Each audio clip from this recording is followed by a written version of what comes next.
Hello, everybody, and welcome to the Gilded Flask, where adventure is never far. My name is Barry, and I will be your Dungeon Master for today's session. And I'm joined by three wonderful people. Please introduce yourselves. Hello, I'm Daniel. I'm playing Corey Flinzica, the Tabaxi Rogue Artificer. At your service. Hi, everybody. I am Morgan. I am going to be playing the Tiefling Gunslinger, Briar Aurelia. I'm so happy to see you guys again. Hello, I'm Jed. I'm going to be playing Petro, who is many things, but among them is a Furbolg Paladin of the Sacred Flame. And Steve. And Steve. I don't know who Steve is. That's some other guy. Yes. We play Dungeons & Dragons every week on Friday. We start at around this time, if you're live with us on Twitch, which is 6 p.m. EST or midnight GMT +1. And afterwards, we also put it on YouTube if you want to watch us later on in the week. And if you want to listen to us on the go, you can also do that through your favorite podcasting platform. You can find us over there under The Gilded Flask, naturally. That's all the places where you can find us. And last week, we started off with something very fun, which is just a little 10-15 minutes, just talk with you guys in the community on Twitch about all things D&D. We bring a question to the table and just discuss it, and we really enjoyed it, and I thought we thought that you guys did as well. And I think that is a good bridge to what we're here for right now, because I think it's about time that we dive into the Dungeons of Drakkenheim, right? Yes. We have session number 7 ready and waiting for you, and I am curious to see what you guys are going to make of it this time. So, without further ado, I think let's roll the intro and get into it.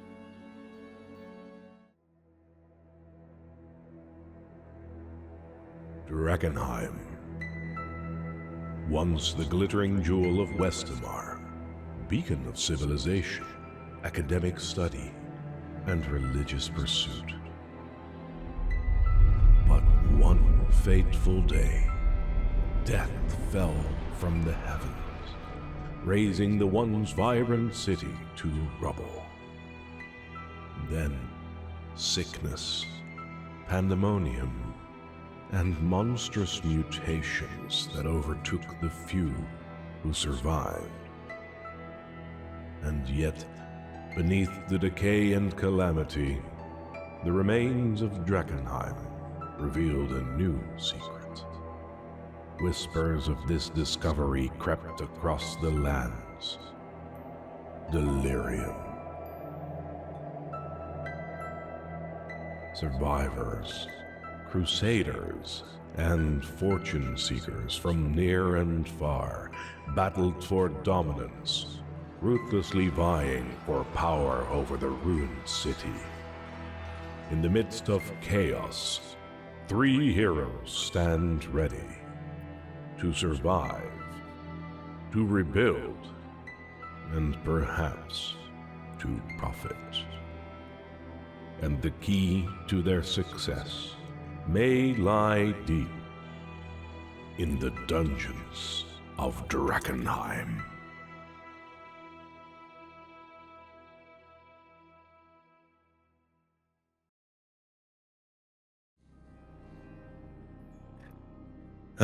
I love that intro. Honestly, I'm. It's on our YouTube channel as well. If you ever want to rewatch it in its entirety again, I love sharing this with friends and colleagues as well. Whenever they say Dungeons and Dragons, it's like a table game with a board around. I'm like, no, this is what we do, and I show the intro. Mm-hmm.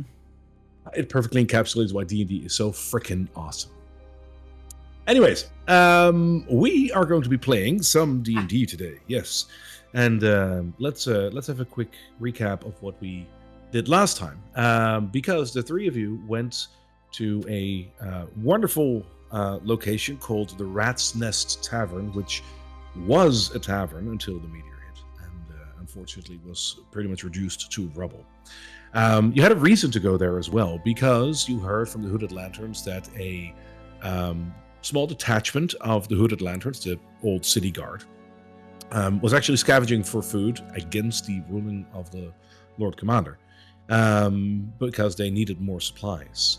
And unfortunately, as they went towards the rat's nest tavern, they encountered a bunch of ratlings, which are, Who'd have thunk? well, small human-sized rats. And unfortunately, they lost touch with a couple of the hooded lanterns. Most of them were killed with that detachment. But the lieutenant that was with him, Petra Lang, was lost and presumed taken hostage by the ratlings. And the question for you guys was to find her, and if she was still alive, to extradite her from the situation. And you did with flying colors. You ran into a couple of ratlings and you had a fierce fight, but you stood your ground. You defeated them. You went deeper into the rat's burrow beneath the rat's nest tavern. You found Petra still alive and well. And you found her actually through striking a deal with the rat prince that you found down there as well. And through some clever talk and persuasion, you managed to make him lead you to Petra and ultimately allow you to escape with Petra, which you did. You walked Petra to the nearest gate, which is currently still held by the Hooded Lanterns. The city of Drakkenheim has a couple of gates into the inner city, and one of those gates is held by the Hooded Lanterns, a safe haven of sorts for the Hooded Lanterns, and you left her there after a bit of deliberation. After which, you went to one of the safe havens just outside of the city of Drakkenheim. On one side, you have Eckerman Mill, and on the other side, you have Emberwood Village. But Eckerman Mill was closer for you, so you went over there. And some of you remembered Ackerman Mill from back in the day when it wasn't in its current state. Right now, it is a shadow of its former self, but at least it is outside of the crippling and detrimentally dangerous haze that permeates the city as a purple mist that covers the entire city and 2 miles around it. Eckerman Mill is luckily still unaffected, in a place where you and other adventurers camp out before they either travel away from Drakkenheim or go into it, maybe for their first, their second, or their last time. You had a bit of a heart-to-heart when you went to Eckerman Mill. Told a bit about your history, about your reasons for being here. After which you decided to bed down for the night. And I believe that was where we ended last time. Did I skip over anything? You skipped over whether or not we get a long rest, which we were eagerly waiting to find out. That is a very fair point. So I think that is what we're going to start off with. So let me bring you to Eckerman Mill. Because we might as well put that on the screen. Mhm. There we are. So now that you are here, the Eckerman Mill itself is a old farmland with a mill as its centerpiece. And now that you are here, you will notice that there are several little camps set up on the old farm grounds, with several campfires going to probably heat some water and food. I believe you guys decided to set up camp on the fields as well, right? Or had you not decided where to put up camp? I believe it was near a tree. Yeah, I it believe was so too. The tree that you carved your initial on. Yes, that was indeed, that rings a bell. So you put down your tents over there, you made your campfire, and you are ready to go and sleep. I have one more question before you guys are going to head into a presumable long rest. Are you going to go and sleep tight in the comfort and safety of other adventurers around you, or is someone going to keep watch? Do I have it? Oh, I don't have it. All right.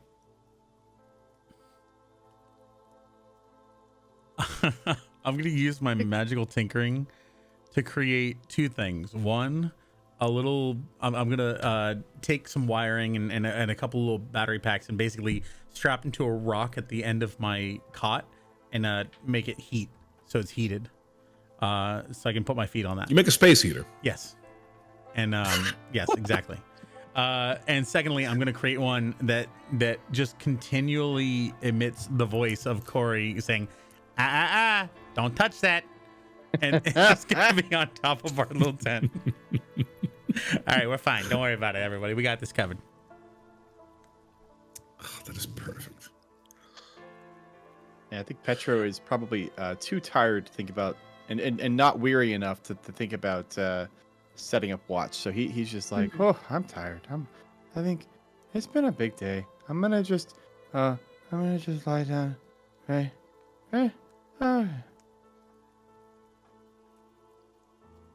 Don't you worry, big guy. All right. We got this. Briar's gonna kind of be a little bit on the more, not so much physically exhausted, but kind of more on like a little bit of an emotional exhaustion. So she kind of just nods her head after explaining a bit of her backstory, and she's just gonna go ahead and go to sleep. Right. So other than setting up a magical sentry, if I can call it that, like it's not technically not a sentry, but like of sorts, all three of you are going to go sleep without keeping watch, right? Well, Corey's gonna. So I imagine they're like in some kind of tent or something where they're shielded from the view of everyone else. Yeah, you got your tents with you in your backpack, so yeah. So he's gonna be resting, and he's gonna be like he's gonna have Norbit, maybe also sort of keeping an eye, but for the most part, he's not actually sleeping. He's got his screwdrivers and a few other tinkering tools out, and he's messing with a couple of these little almost glass circles that look like sensors, and he's attaching wires, and every now and again you see a spark. He's like, crap. He's tinkering, and maybe Norbit's keeping an eye on him, but he's gonna drift off to sleep here pretty soon. Sure. And you are doing that within your tent, so you're not keeping watch over, the area, basically. Right. But he's sleeping on his bag of holding. I also assume that Petro is probably sleeping under the stars so he's just outside of the tent. All right, fair enough. In that case, Petro, can you roll me a perception check with disadvantage because you are Boy. Oh boy. Yeah, I don't know how this integration works, so I'm just gonna roll twice and we'll just take the lower. That's fine. I think if you right click, it should give you an option to. Oh, thank you. So it's going to be a 9. Okay. It is a beautiful night outside, but you wouldn't know because you are fast asleep. Sleepy. I'm sleepy. Makes sense. I'm sleepy, All of of you course. make it. All of you make it through the night unscathed, and nothing seems to happen around your immediate vicinity. All three of you can make a long rest. Hooray! Yay! It's the little things in Drakkenheim, right? Getting through the night alive. That's great. Do enjoy that. Spell slots, yay! So the next morning starts off with rain. I think you're starting to notice a pattern around Drakkenheim. The weather is pretty predictable. It is mostly not that great, mostly rainy, but certain times of day are more predictable than others. In the morning, it almost always rains. So as you wake up, you will be greeted with the morning rain, basically. Beyond that, it's not a terrible day. The temperature is actually pretty nice today, and it seems like it'll clear up pretty soon.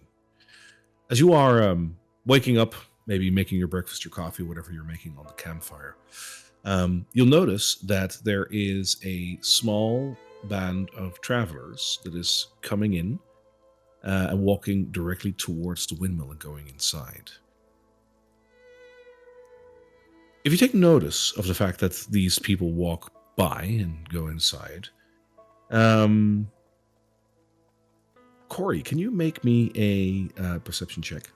I'm assuming that you're awake, but I think you are. Yeah, of course. Yeah, I mean, there's potential customers out there. Got to keep a lookout. Oh, Corey, do you want some potatoes? Where'd you get potatoes? Oh, just some taters that I had in my pack. What's taters, Petro? Okay, Corey would know. Potatoes.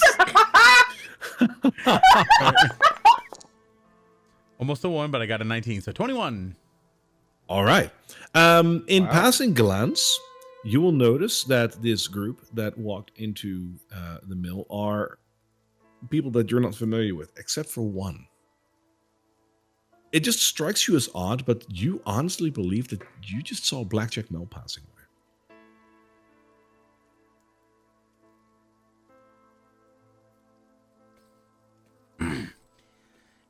Briar Petro. Remember that guy who was trying to contract us to go to get the Septa St. Vittorio? Oh Yes. yeah. Not the church. The other guy. The guy from the bar. Blackjack Mel. So much to keep track of. Jeez. Yeah, well, okay. Here's the thing. We went there, right? We didn't go into any crypts. There was no crypts. We didn't go down there. We went, we found his team already there with a statue and a rod of St. Petrovio that we helped them graciously get. Right? Yes. Oh, you're talking about the fake one. The all right. Yes. So it was. Agree with me on this, right, Pedro? Or am I right on this? It was a special rod in the vicinity of the church. Well, so Corey, I believe your judgment. If you say it was a special rod, I believe you because we've adventured together for long enough that I trust you implicitly. Yeah, well, I mean, like, it was in a statue, right? Like, it was a big old statue, and it was, it was booby trapped. Anyway, it was very special, right? So it was there. If he comes asking, we helped him get it, right? Remember? Oh. Yeah. Oh yeah, you did help him get it. We That's true, I all guess. helped him get it. I mean, yeah, I helped him get it. You're right. It was mostly me, but you were there. You were great. You were there, being tall and menacing and all that I was stuff. That was there. great. So if you see him, if he comes up, we tried our best, and we got him. We did our job. We did exactly what he asked. So Why are we? Why are we even reviewing this? That's just making sure. Of course. Just making sure we're all on the same page. Oh, okay. Yeah. Okay. Cool. All right. I'm gonna look around. Did he pass? Like he passed us by. I thought I saw him. Did I see where he was going? Yeah, he went into the windmill. All right. Yeah. So I'm gonna go get his attention. Let him know that we're camped out here after a job well done, and we'll be right back. Oh, okay. Do you want any taters for when you get back? You can have them, Petro. You can have mine. Really? That's so nice of you. Yeah. I was thinking about charging him for a second. Nah, he was gonna give it to me for free. Oh, whatever. He walks over. I'm gonna start walking towards the windmill. Sure. So the windmill itself is a rather imposing structure, a rather sturdy windmill, and it shows because after 15 years, after the events of Drakkenheim, this windmill is still standing and its blades are still softly like spinning in the breeze. It's amazing that this thing is still standing, given the destruction that happened everywhere else.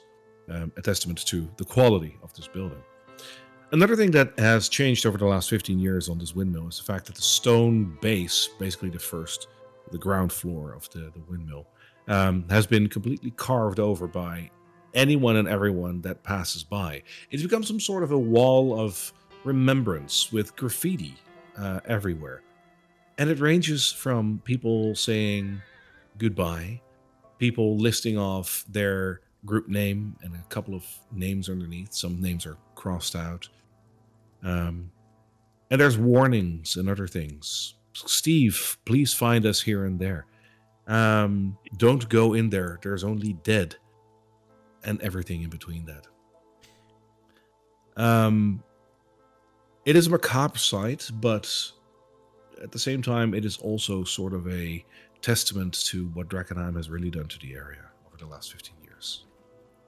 As you approach the windmill, you'll hear that this group that has walked in there, which is Mel plus about 4 guys that have just basically taken their hood down and are talking amongst themselves as you approach the windmill. What do you do? So first off, I don't know if I did it yesterday, but if I didn't, I'd like to wreck on it. There's also a small scrawled in note at the bottom that says, for great prices and even better magic items, check out Corey Flinzicker's import-exporter company in Emberwood Village. I don't recall you doing that because I would sure as hell remember that because that is really funny. So sure, like you can do it now. All right, so yeah, Yeah, we also put our I, team name on it.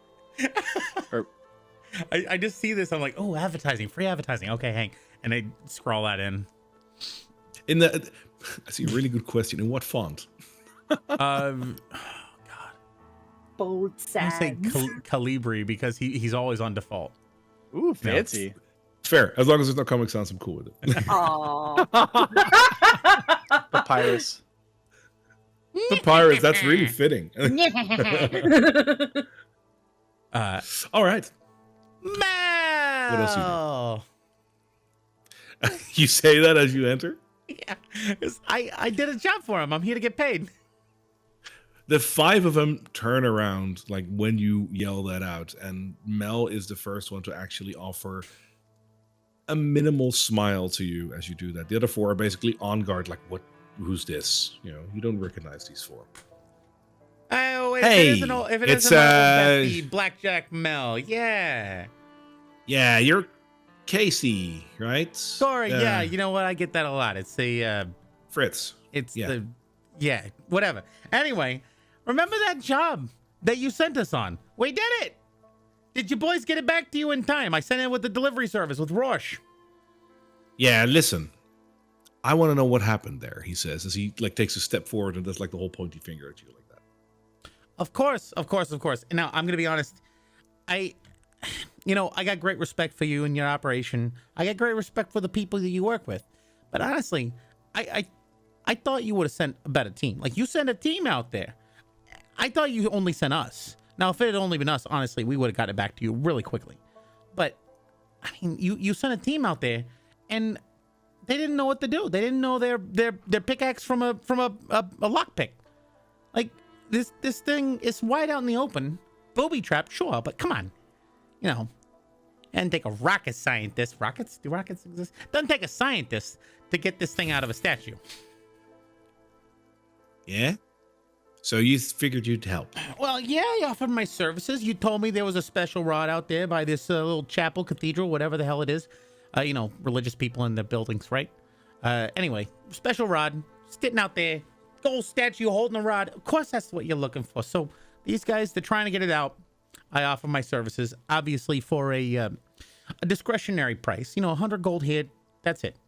To get it out for you and to have it delivered right to your hands. So, how'd it go? Make me a deception check, man. Come on. That makes sense. I am a master of. Oh, I am a master of deception. 23. Whoa. So- Okay. Aw. Okay. So Mel takes this in and listens to you, and he says, "Well, listen here, cat. I know that I asked you to do this, but you didn't really agree and said you were going to mull it over, and then you were going to do it. You didn't sound really sure about yourselves, right? So I just sent another team in to go ahead and have a look, and they said that they found the scepter and they couldn't remove it, and that you stepped in and you helped them take it out and bring it over. So I got this supposed scepter. It ain't the scepter, buddy." I'm gonna be honest with you. Unfortunately, I'm gonna have to categorize that under a list of things that aren't my problem. Now, I went out there, and from what I'm hearing is that your guys out there, they needed some expert service, okay? And they got an expert. I got that out of the statue with minimal casualties. I think only one guy got electrocuted. It was totally fine. I got it to them. They said they were going to deliver to you. Now, like I said, I don't know what kind of boys you're working with out there, but had you worked with us specifically? And yes, you're totally right. That's very fair. I said I was going to mull it over, and I did. I decided to go out there and and get the job done for you. But there's these other guys there who said they got to do it for me. Now, what am I going to do? Go in there, grab it, say, Mel told me to bring it to him. You'll piss off. Come on. I would never flown.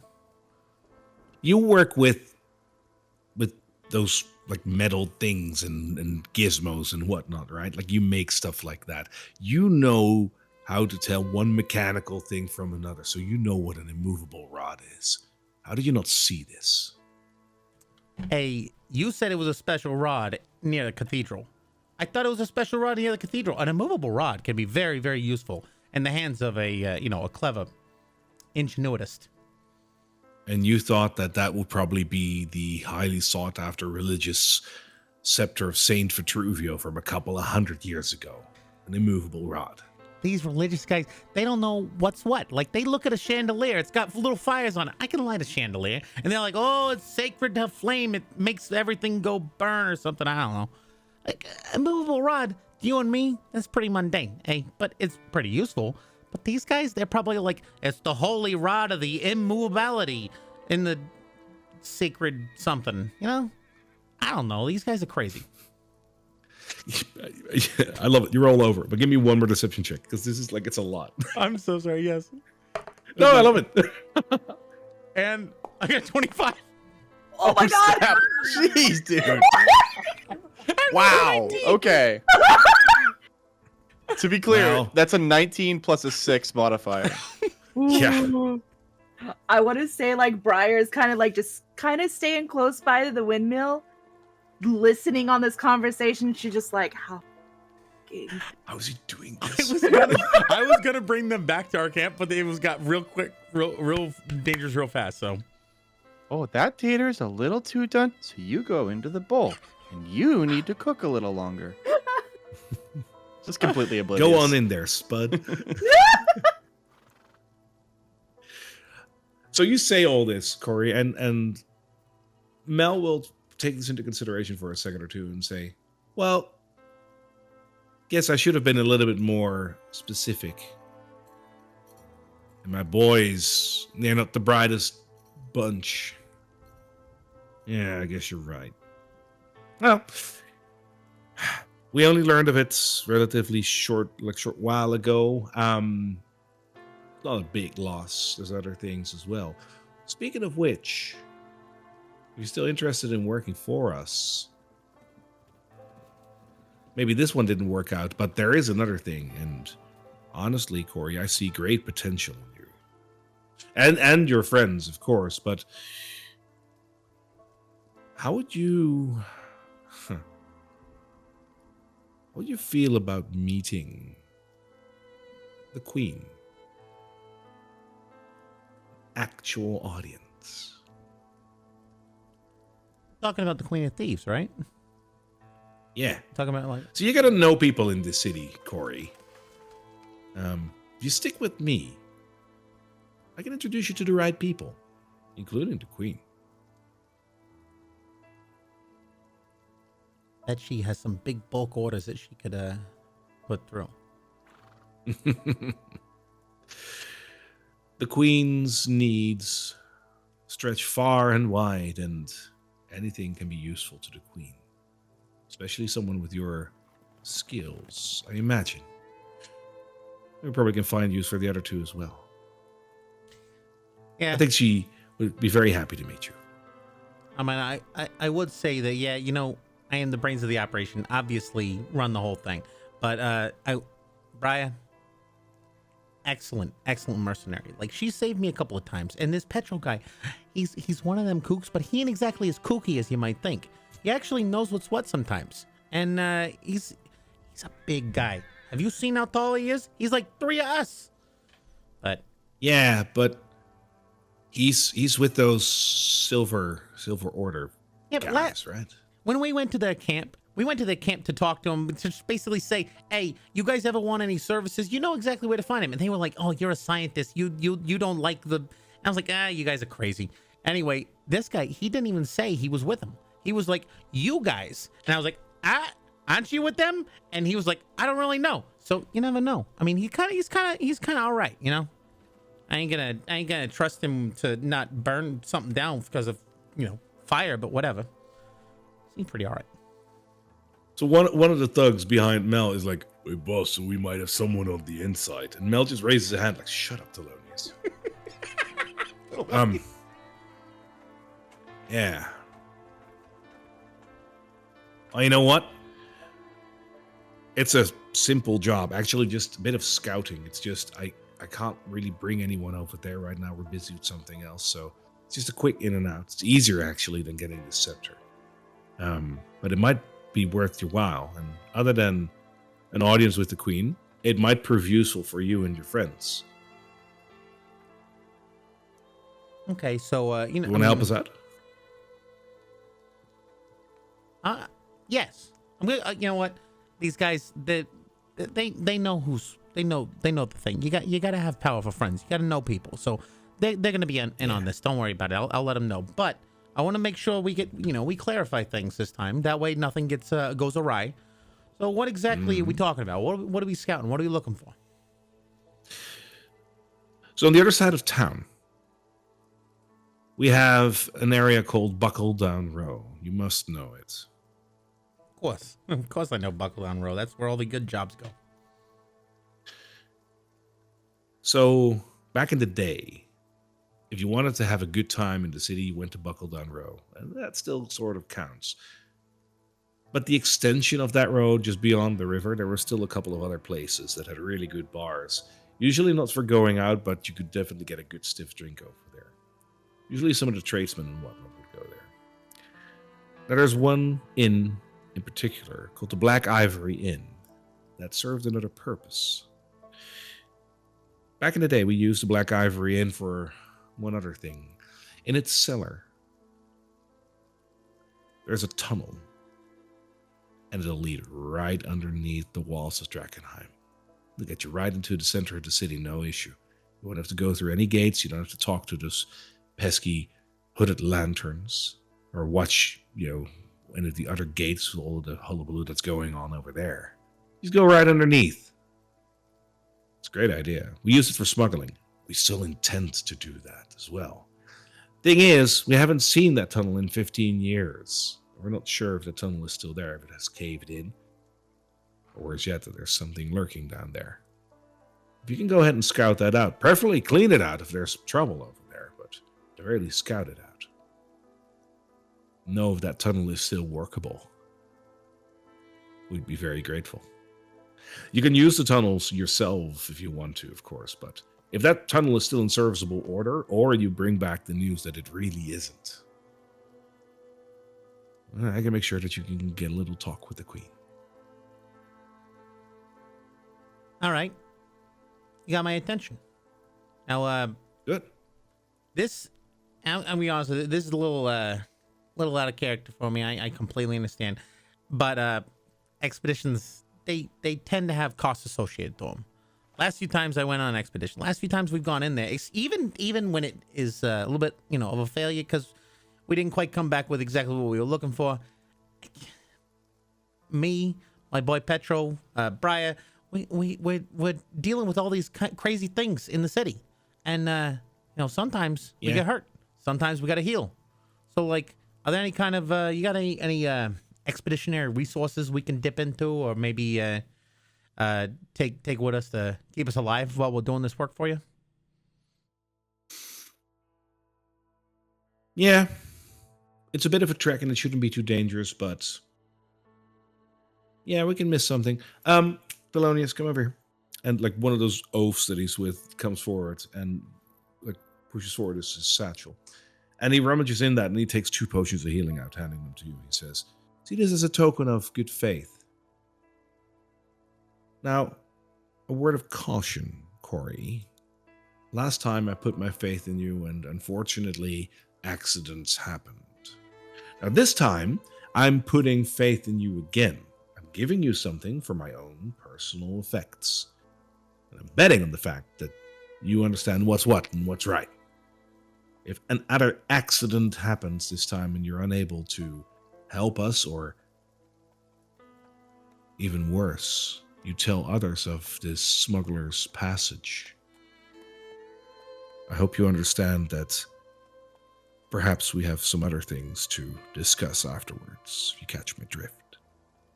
Look, if I tell anybody about this, they're going to go run into the hooded lantern. Suddenly, it's another taxable entrance. What am I going to... I ain't going to benefit from that. I get you, though. I get you. Actions speak louder than words, and hey, we're going to give you some really loud actions here pretty soon. Good. Do you have a map on you? Of course, here. So, as you furl out the map, he points to the northeastern part of Drakkenheim, and he says, "So it should be around here." Did you just unfurl your homemade, poorly drawn map? I have a list of reference locations, where the building turned to glass is and where the hooded lantern gate is and where the thing. But yes, I actually will need a map at some point to put these reference overlaid on top of. Yeah, because you don't have a perfect map Yeah, at all. I don't. I basically have a big circle in the city. It says Drakkenheim in the middle. Yeah, that's your map.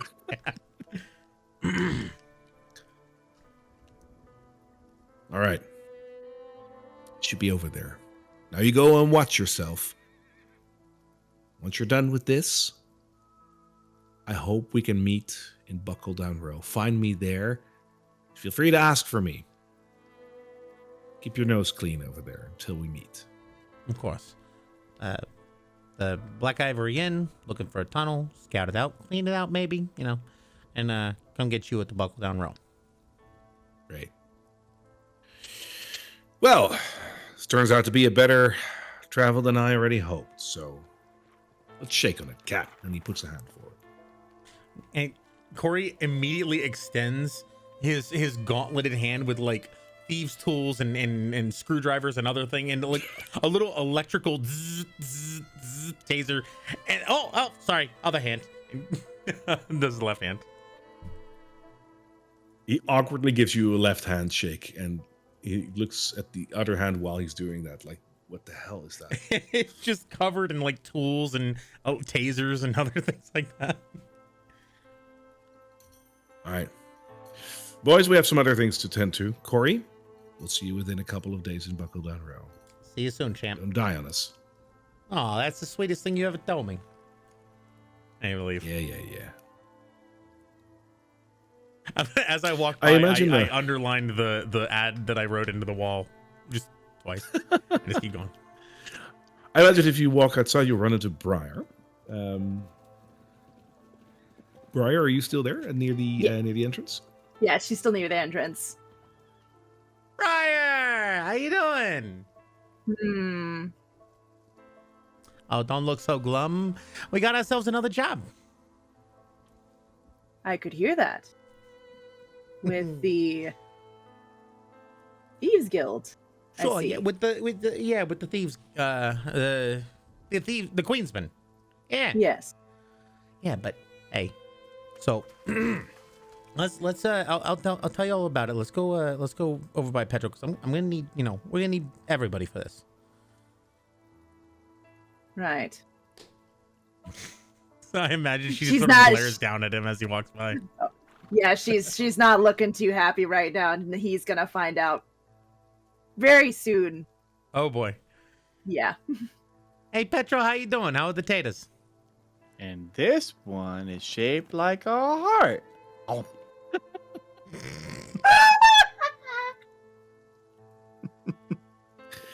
Bless your character. He's just for like it, you'll going never through not be each of funny. his little pieces of potatoes as he's like eating his breakfast. Oh, hey, Corey, I meant to ask you, where'd you go? All right, so you can thank me later, but I went over there. Not only did I get us out of potential debacle with that rod incident with Blackjack Mill, also got us some new work. Oh, well, that's pretty cool. So, Brian, you know how difficult it is to get into the city? Have you seen how hard people have to go, what they got to go through to get into the city? Yes. I've seen it quite a few times. Yeah, I mean, like, what are some ways that, tell me about, like, how would you get into the city? If you had to go to the city right now, inside the walls, what would you do?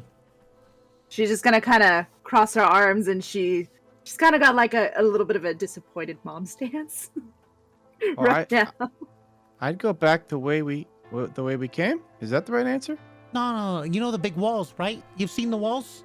Whenever we're always outside of them. At the rat's nest, at the chapel, everywhere we've been, we're outside the walls. Well, it's really spooky in there, so yeah. Yeah, but how do you get in? Oh. And I how assume can we walk. trust the Queensmen We to can deal allow with us that them. passage? You see that group of thugs? They don't know what's going on. I mean, Blackjack Mel, he's something, but he's scrawny. You could take him. I point to both of them. Oh, I don't know if I want to. I mean, Well, that is a fair point. Not too fond of wanting to deal with them and their escapades. I totally should agree. say. They're a bunch of lowlifes. Can't trust them as far as you could throw them. Yes, especially since my family has had some dealings with them here and there. Yeah, and I could probably throw them pretty far, I bet. All right, so you could trust them pretty far. That's a good point. Can't trust them as far as you could. I don't know. I can't come up with anything strange. But, Bryant, you don't always have to work with people that you like, right? Sometimes you do a job and you do it for yourself because it's the best thing for you, right? I still have a moral compass. Yeah, but what are we gonna do? All we're gonna do is see if a door's open. That's all we're gonna do. And I'm less likely to run into said family members. Good point. Okay, so how's your what's your policy on disguising yourself? Well, I shave down my horns and hide my tail. Sure. Okay. Beyond that, facial features, dress code. I got. He pulls out of the bag a disguise kit. He goes, "I got a scarf here. I got a cool hat. I got some glasses. That's probably not going to work." Anyway. Corey, I didn't know you had a scarf. I could have borrowed that. I have to interject. For all intents and purposes, there's a curly mustache in there as well, because you have to. Yes. Oh, wait, here. Oh, God. No. Oh my God! He has the mustache. That is the most perfect mustache. Perfect. I also, where's my scarf? I have a scarf. I can't find it. I'll get it later. So yeah, I mean, so is that what you're really concerned about? You don't want to, you don't want to run into someone recognizing you? Yes. And not to mention the Queensmen have very questionable quests that I'm not particularly fond of. That's true. But they're probably not too worried if you off a couple of them, I mean, I'm not saying we do that, but if they're going to be jerks about it. It's very tempting if they do. Wait, Briar, why don't you trust them? Because my family has dealings with them. Oh, what are dealings? Means they have connections and do favors that can be unsavory. Oh, that's nice of them. What does unsavory mean? Not tasteful. Oh. Like, not a potato. Like if the potato was burnt. Imagine eating a frog. Sometimes that can be pretty good, actually. But do you mean like if it's undercooked? More like if it's charcoal at that point. Oh. Imagine eating a To frog. each their own, I guess. Oh, I would never eat a frog. Exactly. That's unsavory. Exactly. Oh. Yeah, Whoa, these guys ain't that's exactly as awful. cute and cuddly as I am sometimes. You are. I mean, yeah, no, don't eat frogs. Bad. So, yeah, I mean, okay. But the point of all this is we can get into the city. We can get through the walls. They got a smuggler's tunnel. We can use that. They don't even have to know.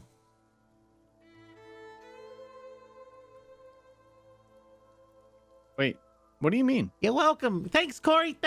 You're welcome, everybody. Well, what's a smuggler's tunnel? It's a tunnel under the wall. Oh, where's it go? It goes right back out where it came. It's a U. It actually goes under the wall, comes right back out. You can take a picture, say, I was under the wall. It goes into the That city. doesn't sound very useful. Oh, what part of the city?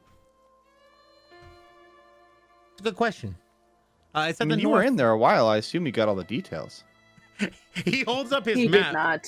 He holds up his map with the circle that says Drakkenheim and like a little X above it. It says, it's right here. Oh, that kind of looks like a smiley face. That's besides the point. It actually does. Damn it.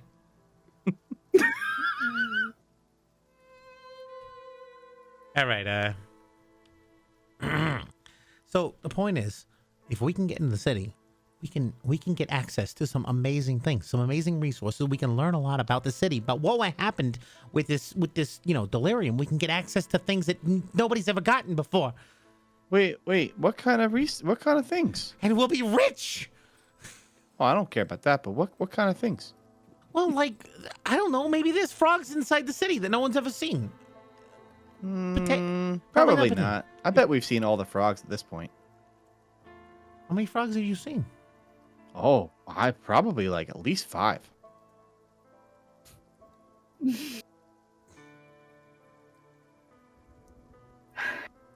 That's probably all the frogs, Petro. Probably. So anyway, what's the deal exactly? We go into the tunnel and we smuggle things, and then what? We're only looking for this entrance, right? We're looking for the entrance, and if there's anything inside, clean it out. Unless it's like caved in. Okay. If it's caved in, then we probably just gotta let them know, hey, it's no good anymore. In that case, Oh, that kind of sucks. maybe if it's caved in, we could find like some really big, strong people like me, and we could move all of the rocks out of the way, and then people could use the tunnel again. Oh, you think I'm bringing you, Petro? Oh, this sounds great. But why are we doing it for again? What do we get out of this? We get to go into the city, and also we might get to talk to someone very important, very powerful, who controls a lot of the people around here. Oh, who's that? Have you ever heard of the Queen Would of Thieves? you- Oh, Right, you ever heard of the Queen of Thieves? Yes, unfortunately. Remember when I said my family deals with them? Uh-huh. Yeah. is she nice? Is she part of No. your family? No. Well, if she's not nice and she's not part of your family, at the very minimum, she's very powerful. And who knows? She might actually have a lot of information on the things that go on in there that we need. I need. You could probably benefit from it too somehow. I don't know. It's not really my job to think of what benefits you. Not really. If she feels like it, she could turn me into my family. If it benefits her. That's why we got disguises. Hmm. So the queen is mean, but I don't know, Corey. Where does the queen live anyway? It's a place called Buckle Down Row. It's place with lots of bars and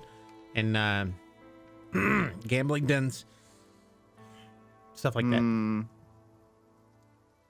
Well, I think I'm gonna do whatever Briar thinks is right. Biggest cat eyes you've ever seen. Oh god, not the cat eyes. She just like No has cat this eyes. like stone cold face staring down at him and I've got just the scarf. You'll look One great job. in it. Yes, one job. That's what I'm talking about. Ah, only because we're only looking for something. exactly. We're not even bringing anything back. We just got a report, I mean, if it gets really dire, if it gets really dangerous, we can just let them know it's been caved in. I mean, what are they going to do? Go check on it? That's why they're sending us. Very likely they'll still go check on. Briar, you're a genius. We go there, and if it's open, and if we clear it out, we let them know. We tell them it was caved in. Then we're the only ones that can use it, and we can put a toll on the front of it. We gotta figure out how to get that by the hooded lanterns, but we'll cross that bridge when we come to it. Let's just go find this tunnel and then report it as needed. Now you're thinking like a business person. Unfortunately. All With right. that, do you decide to start packing up and leave? Petrol, I'll take my taters to go. Oh, I thought you said I could eat them all, so I ate them all. Right. All right. Yeah. It's fine. Oh, do you want me to make you some more? Oh, we're fine. We gotta go. I Oh, think I got he would like rations. to have some.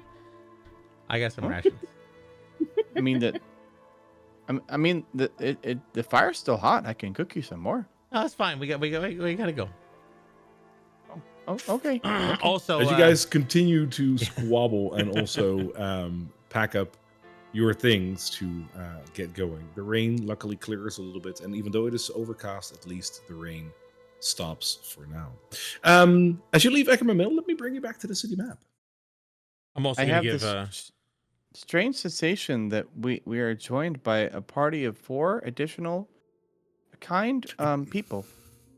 Yeah, I got this twitch that tells me that is. It's almost like I think I hear a raid in the distance. No, it is Drakkenheim after all. You guys are all weird. that You got a is true. spark of insanity going on. Aren't we all mad? So one thing that I've changed, in contrast to the last time, Ooh. I really want to prevent using a token to move through the city, because like it doesn't really matter if you go like street by street, like where you go. It's more about like telling me how you're going, and like we'll work with that. But for a little visual aid for those that are watching, I did add a token to just show like where we are, and once you arrive at your destination, we'll move it over there. So right now the party is at Eckerman Mill, as you can see. As you unfurl the map or lack thereof, you have this big circle of Drakkenheim, and the cross that Mel made you draw was roughly over here on this side of the city, which is basically just beyond Castle Draken, in the northeastern part of town. Knowing where you are right now, there are 3 ways to go there. One is the absolute longest way, which is going back to Styx, taking across the river, then walking all the way around the city and having to find a way to cross the river over there again to get to that part of the city. A second one would be to go through the gates, which would mean that you'd have to go down Academy Street and passing through the College Gate, then traveling through the inner part of the city and then exiting via the King's Gate and pursuing your way, which would mean that you'd have to cross 2 gates and getting into the city. A third option is to actually go around the city. You are currently outside the city, so you can definitely walk around Castle Draken and then enter the city via the King's Road and more easily find your way there. What is your choice? Before we choose, I'm gonna give Briar one of the healing potions. Oh, Oh yeah, fair. thank you. I figure big guy over there can heal him. He's got a lot. He does a lot of cool things. So you never know. Oh, I don't like the red flavor anyway. Thanks though. Tastes like red, you know. He's like Tastes blueberries for some arti- reason. So weird. Tastes like artificial cherries. Oh god. Petro, you said you were from the forest north of Drakkenheim, right? Oh yeah, actually, I used to walk through these forests all the time as a kid. It's kind of difficult to go around, and I haven't really done it in about like 15, 16 years. But we could try going through the forest. I probably maybe remember how to get through there. All right. So here's the thing. I haven't heard about every gate, but I know that aside from the one that the lanterns are controlling, I've heard some stories that don't go to the gates. I don't know what's there. Nobody seems to have ever survived, as far as I've heard. I kind of want to go swing by, just see what's there. There's a gate not too far from here, not the one that the lanterns got. But would you guys be up for just to get eyes on?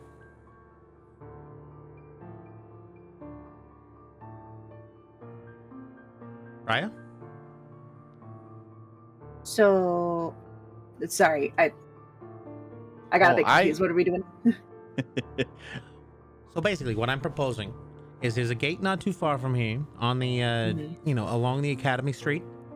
If we go up to the Academy gates, just, see what's going on there. Just get eyes on. Maybe, who knows? Maybe we can even get in that way. Then we don't even need a smuggler's tunnel.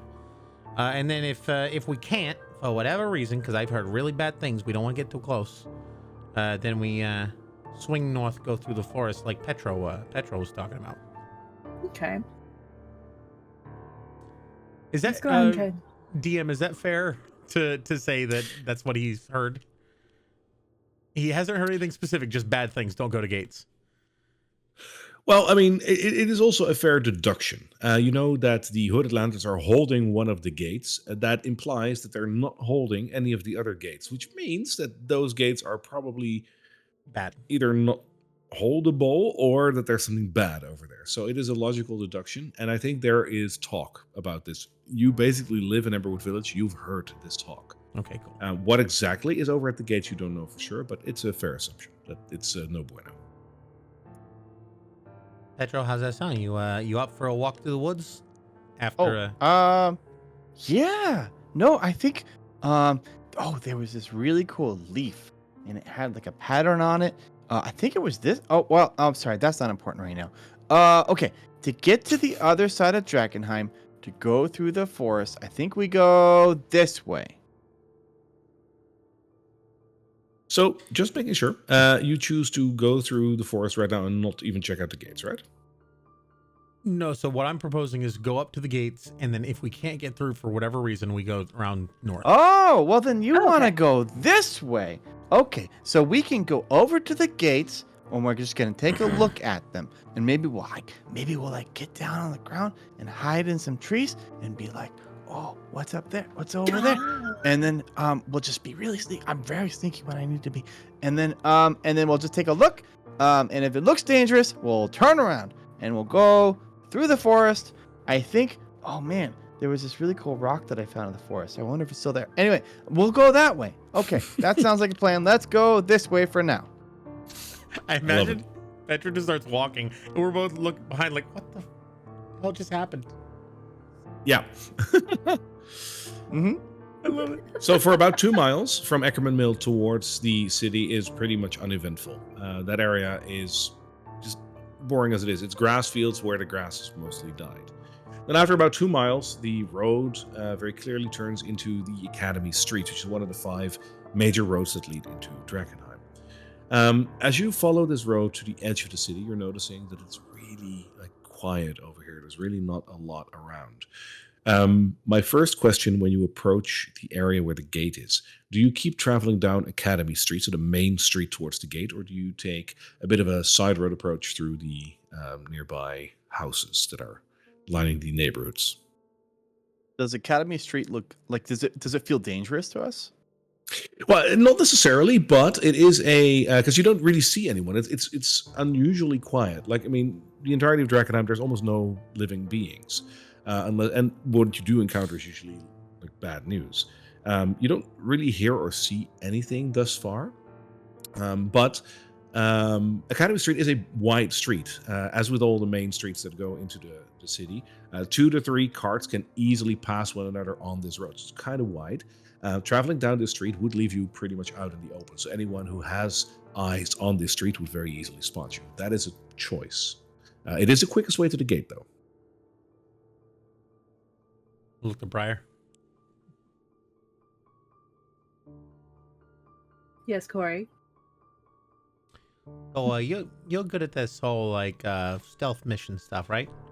I imagine you were some kind of you've done spy stuff, you know. I have. Well, would you walk right up to this thing if you thought maybe, who knows, maybe there's something bad, or you think we're good? So in other words, you want me to sneak over there and take a peek? I mean, if you're gonna offer it, sure. You've done spy stuff? Yes, unfortunately, with my upbringing, I've done many things I'm not proud of. I'm gonna give her a little metal device with some holes on it that just it keeps whispering, "You're doing great, kid. You're doing great, kid. You're doing great." Kid. Here you go. She's gonna look down at Corey and just be very glad my tail's not out right now. All right. So, what I'm distilling from this, but do catch me if I'm wrong. We're gonna You get do travel down close. Academy Street for a little while, and then when you're close, you basically hide a little bit behind the houses and let Briar take charge in inspecting what you can see of the gates. Correct? Basically, Petro. Yes. Petro, you wanna come check out what's really cool down this aisle? Let's see if there's any cool rocks. Oh, I was gonna go with Briar. I think I can be pretty sneaky too. If you need me not to be seen. It's not going to be that Oh. kind of sneaking. Oh, Briar, would I you? am If you curious. prefer to go alone, I can just stay back here. It'll be easier for me to go by myself for now. Okay. Yeah. I'll support you and think good thoughts, and I will pray to the sacred flame that you'll be just fine. Thank you, Petro. All right. Petra, tell me about this rock. So as you choose to go to the side streets when you get close to the gates, Briar, I imagine you go up to like a roof or something to scout it out. Like, what do you do? Yeah, she's gonna climb up to a roof and kind of like just get low to where she's kind of obscuring herself to where she's not as noticeable, Mhm. and just kind of looking up ahead. Cool. With that, I am going to grab the college gate for you. So as you approach the gate, this is a place where you can very easily see the gate right in front of you. And as with all the gates of Drakkenheim, they are magnificent in size and stature. If they're not completely crumbled, they are really, really beautiful. As with the wall itself, it's almost a work of art. And same goes for the gatehouses. But beyond just being pretty, they are definitely also bastions of protection. They look like mini castles, really, with their parapets and whatnot. There's a certain imposing nature about the gates. But beyond the imposing factor, you notice another thing as you get closer. I just put in the corner of the map, I did put Corey and Petro down so you can use your token should you want to. But the one that is really currently only in view is Briar. You're currently on the roof and you're looking towards the gate. Mm-hmm. The gate looks weird. As you have a look at the entrance to the gate, you see something that I don't think you've ever seen before. The entrance through the gate is almost lightly obscured by a glimmering light. There is definitely some sort of magic at play here, but it's hard to pinpoint exactly what this is. For one, it is beautiful. It is very pretty. And as you look towards the gate entrance, where the gate portcullis has not been lowered, the gate portcullis is completely open. Roll me a perception check to see what you actually see through the gate. Okay, perception.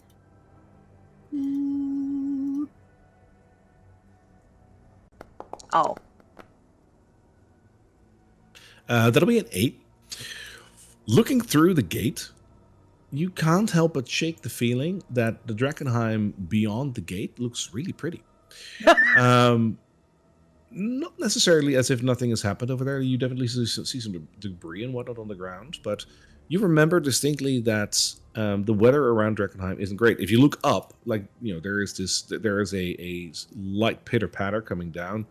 There's of course the haze around you. Like, all of that is just, of course, basically the weather of Drakkenheim. But looking through this gate, you see a blue sky. Apparently, this gate is holding back some of the haze or something. It looks like it. And every once in a while, you see some sun shafts, you think. That might be the reason why this gate is glimmering.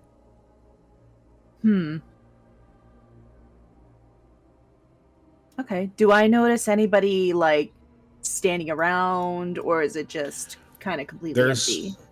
Beyond that, you don't see anything. Interesting. Okay.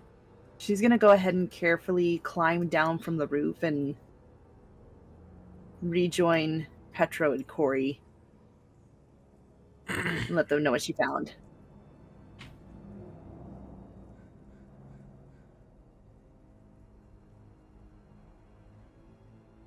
So you're saying that through the gate, everything looks great? The gate is off. Oh. Well, maybe we should put the gate back on. And not that kind of off, Petro. Like, it's not normal. There's something about it that just can't quite put my finger on it. Oh, But do you it want me to try? seems, if you'd like to take a peek at it, but it's almost like something magic's at hand, but it's not Oh, like there's something. What is it? Is something magical about the gate? Like, has some kind of effects on it or something? in a sense.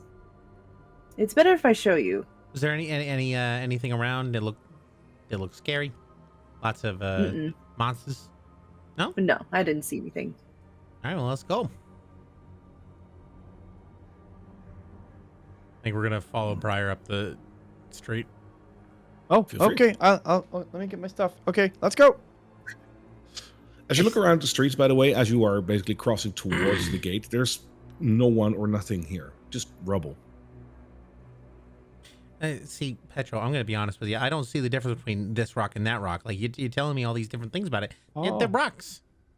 No, this one's from like it's from under the surface, really, really deep. And this one probably fell out of someone's bag. Come on, Petro. Oh, sorry. Okay. Oh, sorry. Go ahead and move it. All right. Corey. I just finished up. I was gonna be right next to her. There we Oh, go. we're on the map. Thank Oh. you. So, as you get closer to the gate, Briar and Corey, you, unless you're shielding your eyes, you're looking towards the gates, aren't you? Yeah, Yes, I'm that's very what you're walking interested in towards. seeing the magical effect. Right. You two will see this amazing glimmer. First off, since this is the first time you're laying your eyes on it, I also would like to have a perception check from you. Alrighty. I am a very perceptive individual.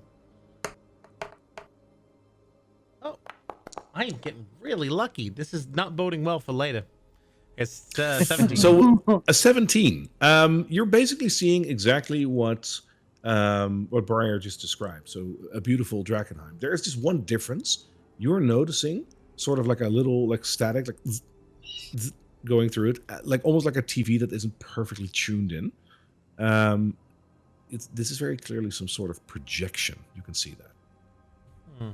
But now that you're a little closer to the gate and both of you are looking at this, it is so bright and so beautiful that it almost eats away at the fabric of your brain. And I need both of you to make me an intelligence saving throw. Oh no. Put on my goggles. Oh, I'm somewhat decent with intelligence. Nope, I'm not. I got a dirty 20. Okay. So dirty 20 and an 8.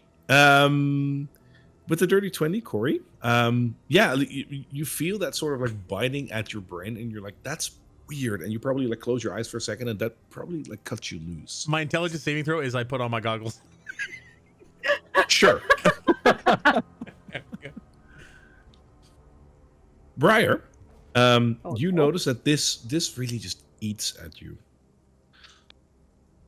So much so that you actually take some psychic damage. Oh.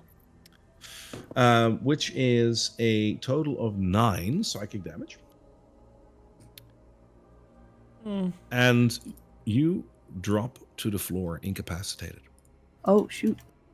Yes. All right, so 9 psychic damage, and then I'm prone. Okay. So I noticed that it kind of hurt my head a little bit, put on my goggles, and then I just thud next to me. Yes. That's exactly what happened. Ryan, what's going on? You all right? She just kind of She's out- like She's out cold. dazed. Oh, Yeah. okay. So I'm gonna look back once at the gate and look down, kind of realizing what happened, and I'm gonna put up a hand. Petro, stay back. Hang on. And I'm gonna try to turn her head away from the gate so she's no longer looking at it, and kind of Briar, Give her- hurt the Briar. Give Yeah, that'll be enough to wake her up. Briar, as you wake up, can you roll me a d10, please? Yes. Oh, God. Hold on. Let me find D10. Roll. Number 7. You open up your eyes and you hear a voice clear as day in your mind that says, Drakkenheim is beautiful during the day, but Drakkenheim is even more beautiful at night. I could spend forever wandering the streets by moonlight. We should go tonight. Let's go every night. You suffer from Drakkenheim madness, and you really want to spend the night in Drakkenheim. Oh, Oh I think I kind of want to spend the night in Drakkenheim. no!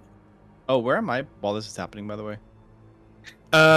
You were lagging behind, so you could put your token where you want it to be, but I didn't put you right next to them, unless you were right there with them. But then you're gonna have to go through these hoops again as well. I was lagging behind, looking at rocks, so I will leave it up to DM's discretion exactly where I ended up while this all happened. Let's make the dice decide. You were lagging enough behind that you were probably looking at rocks, and by the time you might have looked at the gate, you saw Briar going down, and that would probably have grabbed your focus. So for now, you're fine. Okay, so I think probably as soon as she starts falling to the ground and whatnot, I would start to intervene. So That's fine. Are you going to look at the gate at any time? Did you do that? As he comes up, I'm going to say, can I say, Petro, don't look at the gate. It's not good.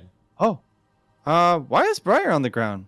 She looked at the gate. Wait, we should probably help Briar. Oh, you want me to look at the gate? No, don't look at the gate. Oh, okay. We should probably help Briar. Yeah, pick her up. Let's take her away. Let's get safe distance. What happened? I really think we need to stay the night at Drakkenheim. I really think we should. See, she's delusional. I think at some point we learned that was a bad idea. She's suffering from gate madness. I don't know. I usually trust Briar though. You But can trust me. in this instance, since she fell over, okay, and I lean down and I pick her up and throw over my shoulder. She's just kind of just taking it. She's just muttering over and over. I really think we really need to stay the night in Drakkenheim. It's really beautiful at night. We need to stay the night here. Sure Oh, thing. We're gonna well, stay the I'm- night in Drakkenheim. No worries. I bet it's very pretty. And then I start walking this way with her on my shoulder. Fair enough. Yeah, I'm gonna follow. Are you guys basically going to walk away from the gate? Yes. Sure. I mean, that's fine, but then we're going to go back to the map. Sure. Yeah. I think we got what we wanted right here. Honestly, if some people could avoid looking at things and not falling over, we probably could have investigated a bit further. But you know what? Let's get out of here. Okay, so Briar, why do you want to spend the night in Drakkenheim? I just really think we need to stay the night at Drakkenheim. It's so beautiful at night. Like the mornings are amazing, but it's just something about the nighttime is we really need to stay the night here. Sure is. I don't know. It's absolutely beautiful. 100%. Oh, so you agree, Corey? I mean, if we really want to spend the night in Drakkenheim, I guess we can. I just, for some reason, I thought we were told not to do that. But if you guys both agree, then okay, we can do it. Well, here's the thing. It's beautiful. It's actually perfect. The place we're going to find the smuggling tunnel is an inn. It's in Drakkenheim. We can stay the night in Drakkenheim. Oh, that's why they call it an inn. Yeah. Interesting. Sure. Briar, Yep. you want to go to the Black Ivory Inn with us? Stay the night in Drakkenheim? We're staying in Drakkenheim? Sure. Yeah. Yes. Let's stay in Drakkenheim. Let's rest for the night in Drakkenheim. Of course. Yeah, we're going to rest in Drakkenheim in the Black Ivory Inn. I got us a reservation for the night. I'm confused, but okay. So we're going to take so here's the beautiful thing. We're going to stay the night in Drakkenheim after a leisurely stroll through the forest. Oh, I think you're referring to the thing that I'm in charge of. Yeah, this way. I love Petra. All right. So from here, I imagine that Plan B basically kicks into effect, where you're going to travel towards the north to get into the woods a little bit, and then travel around Castle Draken to enter the city again on the side of the King's Road, right? Yeah, some people aren't Believe that lucky is- enough to stay near gates. Fair enough. As you travel towards the forest, let's say after about 10 minutes, Briar, you actually regain your normality. The madness will dissipate. You will be fully aware of what you did and said, by the way. Like, that will linger. It's not that you weren't yourself or anything. You noticed all of this. She's just gonna kind of like shake her head a little bit as she's slowly started to come back to herself, and she's just, what? Why did I say that? Gate madness gets the best of us. Oh, why did you say that? I just looked at the gate, and then my head hurt, and then I wasn't myself. Like, why would I say any of that? That was not me at all. You're suffering from what we in the medical field like to call the Flinsiker effect. It's, named after the scientist that discovered it. DM, has Petra heard of the Flinsiker effect? I mean, need you ask?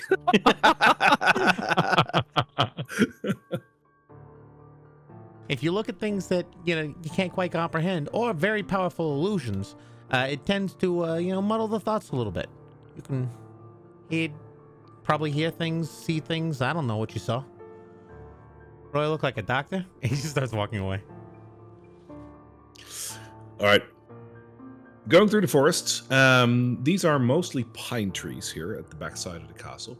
And while a lot of the needles are starting to brown, the forest is in a surprisingly okay shape. Petra, can you give me a nature check? Yes.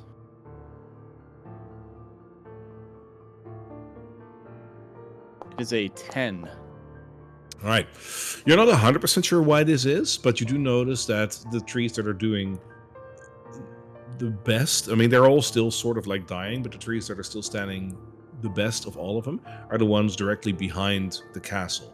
And even with this, then I think you can deduct that probably the hill that the castle is on, plus the castle itself, just shielded this part of the forest a bit from the blast. At least that'll stave off the effects of the meteor for a little while over here in the forest. But still, the area is dying. And I think as we pass Castle Draken, Petra's going to pause and take a long look at the castle.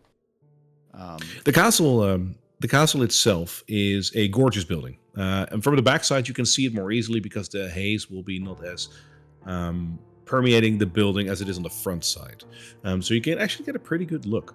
And the funny thing is that it's not really a large castle. The castle grounds and whatnot, they're still sizable. Like, this is not, something anyone but a king could own. But the walls of the castle itself is not a multi-story giant building. It is just 2 floors. The walls themselves are sturdy, but they're not that high. There's a couple of parapets around, but they're not that grand. They're just really beautifully made, but it is more like a mansion with a sturdy wall around it than a castle. Does it look like if I were to come back here at some point in the future, there could be a path to enter the castle? It would be very difficult to climb up the hill. On this side, it would be especially steep. But with the right equipment, it is possible to give it a try. Okay. File that away. Petra just kind of takes a deep breath, sighs, and okay. I think to get around to the other side of the city, it's this way.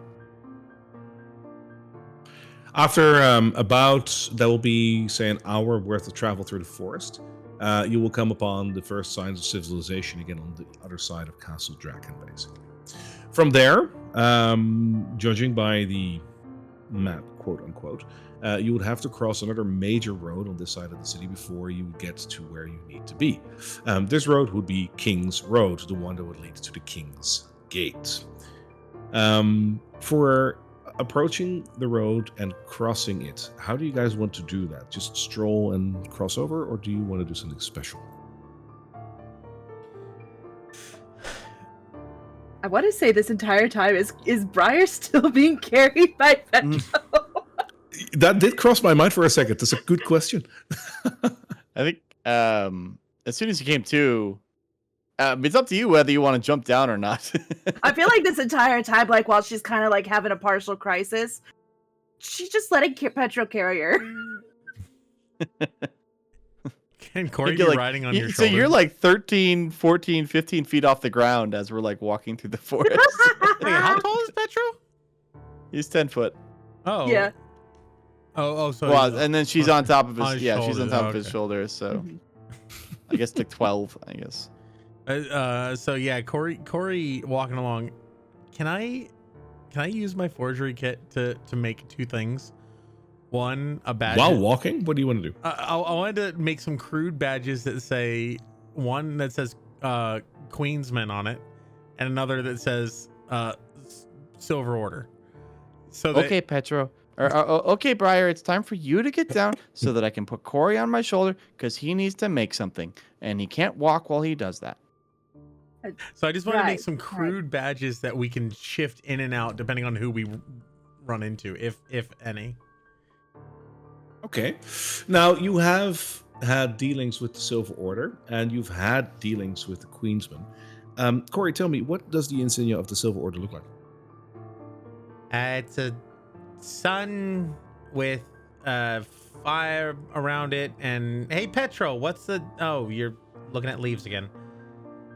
What's the Okay. insignia look like? Are you asking Petra? I'm asking Petra. Petra, what does it look like? Oh, for the sacred flame? Oh, it's like a goblet, and it's got fire coming out of it, and we usually use the color purple. Someone did their homework. And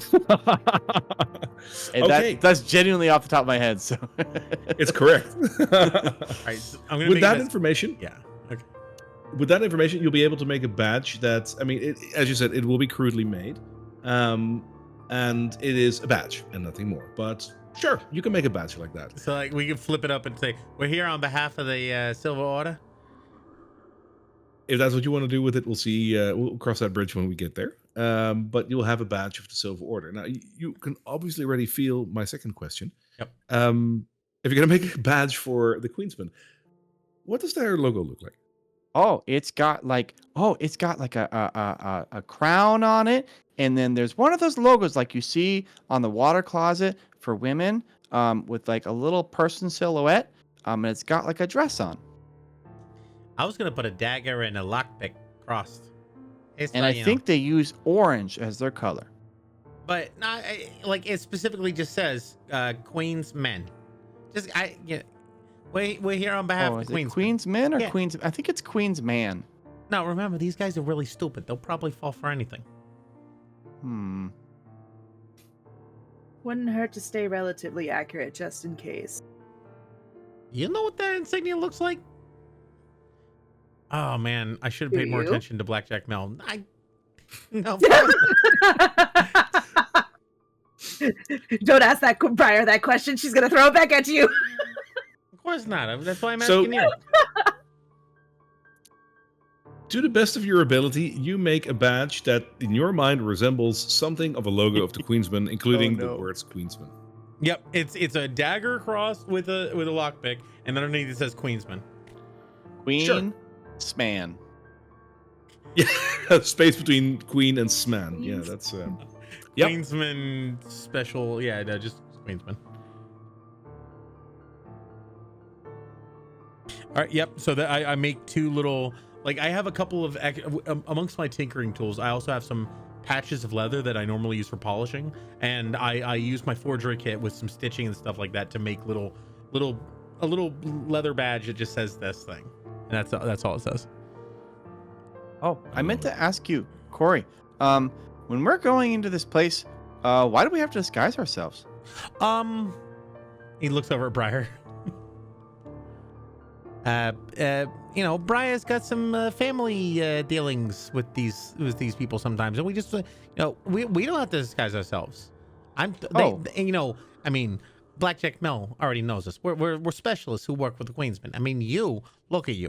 They're gonna run away from a mile away. They're never gonna, deal. I don't want them to run away from me. Well, you don't want to. They don't have the best reputation sometimes. Some of them. Well, I mean, should I be Steve or should I be Petro? I'd say be Petro for now. Oh. It's fine. They don't seem very. They don't seem to judge. Really? They just accept me for being a furbolg? Sure. I mean, they're not gonna try to. They might try to steal from Steve. They ain't gonna try to steal from you. Oh, these people sound, well, a little mixed, but mostly really nice. Exactly. Well, don't trust them. Trust me. Oh, I do already. There you go. All right. So my question remains: now that you come back into the civilized world, how will you cross the King's Road? Is it just a straight shot, or are you going to do something special? I think Petro is just lumbering along, so it's really up to one of them to stop him. Is any one of you going to stop him? Briar's just gonna kind of reach her hand out and touch Petro's arm and just be like, wait up. We don't want to go too far. Oh, okay. I'm glad we got to the forest. From here, I think it's kind of that way. I'm not really sure, but what are we waiting for? Let's make sure we're going in the right direction. Corey? Oh. Yeah, it's over here. He consults his map with like an X and a circle. With logical deduction, you would assess that it is a little further away, but where exactly, you don't know for sure.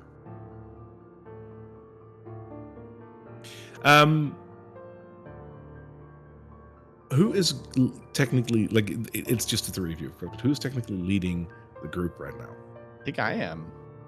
I Right, mean, like I was leading through the forest, so I Yeah, guess I mean, we get to King's Road, and I guess we just walk straight across. All right. Can you make me a survival check, Mr. Petro? Oh boy. It's a natural 1 minus 1, so that's a 0. Oh. Does that mean he doesn't survive? I've never had a 0 on survival. Oh wow. you that's break real your ankle or bad. something like that.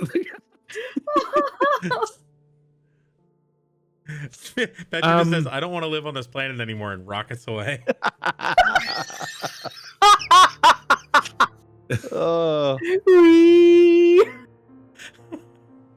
Oh, guys, have you ever thought about eating delirium? I want to try it. No, we're not going to eat delirium, Petro. It's so valuable. It's bad. All right. Yeah, we're just gonna do this. God. Let's pull up another map for you guys. Oh no. Oh, no. It's never good when the DM says that, right? Oh, no.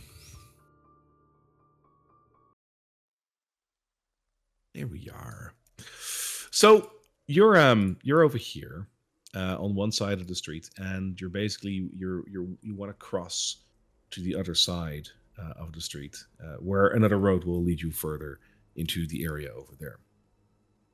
And as the three of you are basically approaching this road, with Petro leading the charge, Petro, you are basically lumbering forward, as you said, without even looking left or right for any carts that might be coming. You step onto the road. No. And as you do, you suddenly hear a loud footstep right next to you. And a growl. And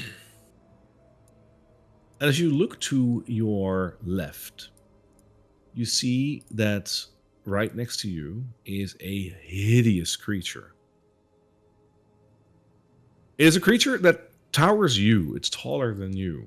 And it has long, bushy hair everywhere and an elongated nose. Oh, crap. Oh, nope. How tall is it? It's tall, but let me quickly consult my notes. They are. Oh crap! No, they're as tall as you, 9 to 10 feet. So you look him straight in the eye. Hello, friend. Oh, hey, guys, I think there's another furbolg here. Hello, friend. Oh, no. Petra, I don't So think that's a furbog. So this guy has just a loincloth and a pack on its side where you can see just like legs and stuff sticking out, like just pieces of flesh. And on his side, near his loincloth, he has like a leather strap, and there's like a tankard hanging off of it, like an unusually large tankard. And as you're standing there, you say, "Hey, look, it's a friend." This guy like is bigger than you though. Like he might be as tall as you, but he is definitely just like larger built. And he regards you, and in a very low, like growly voice, he says, "Who are you?" Oh, I thought you were a furbolg. Oh, but I'm Petro. What's your name? Nice to meet you. What is a name? Oh, you know what? That's actually something we have in common. Is that Petra is a name that I adopted because all these people in the big fancy world, they like to call each other words, and that word represents who they are. But really, in my culture, I'm just kind of the greenish blue one with the funny hair. And that's kind of how we refer to each other in the furbolg world. So that's what I am. And I came from that way. What about you?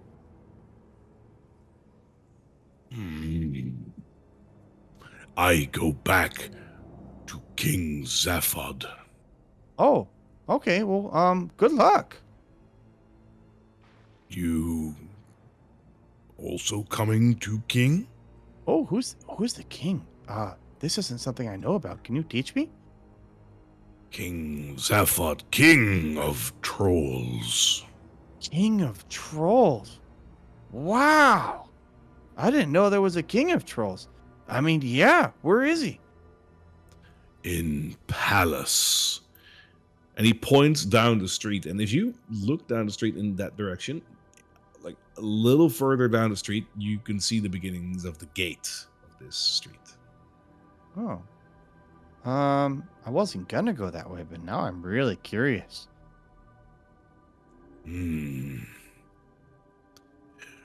What you are? He says as he gets closer. And as he gets closer, he suddenly spots the other two hiding in the alleyway. Hey, Oh, me, Furbolg. Them, friends. what friend? Oh, friend is like somebody that you're really nice to and that you don't attack. Food.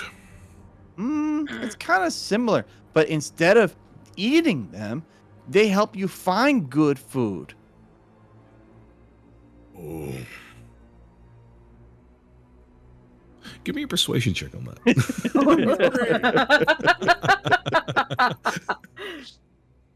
It's an 11.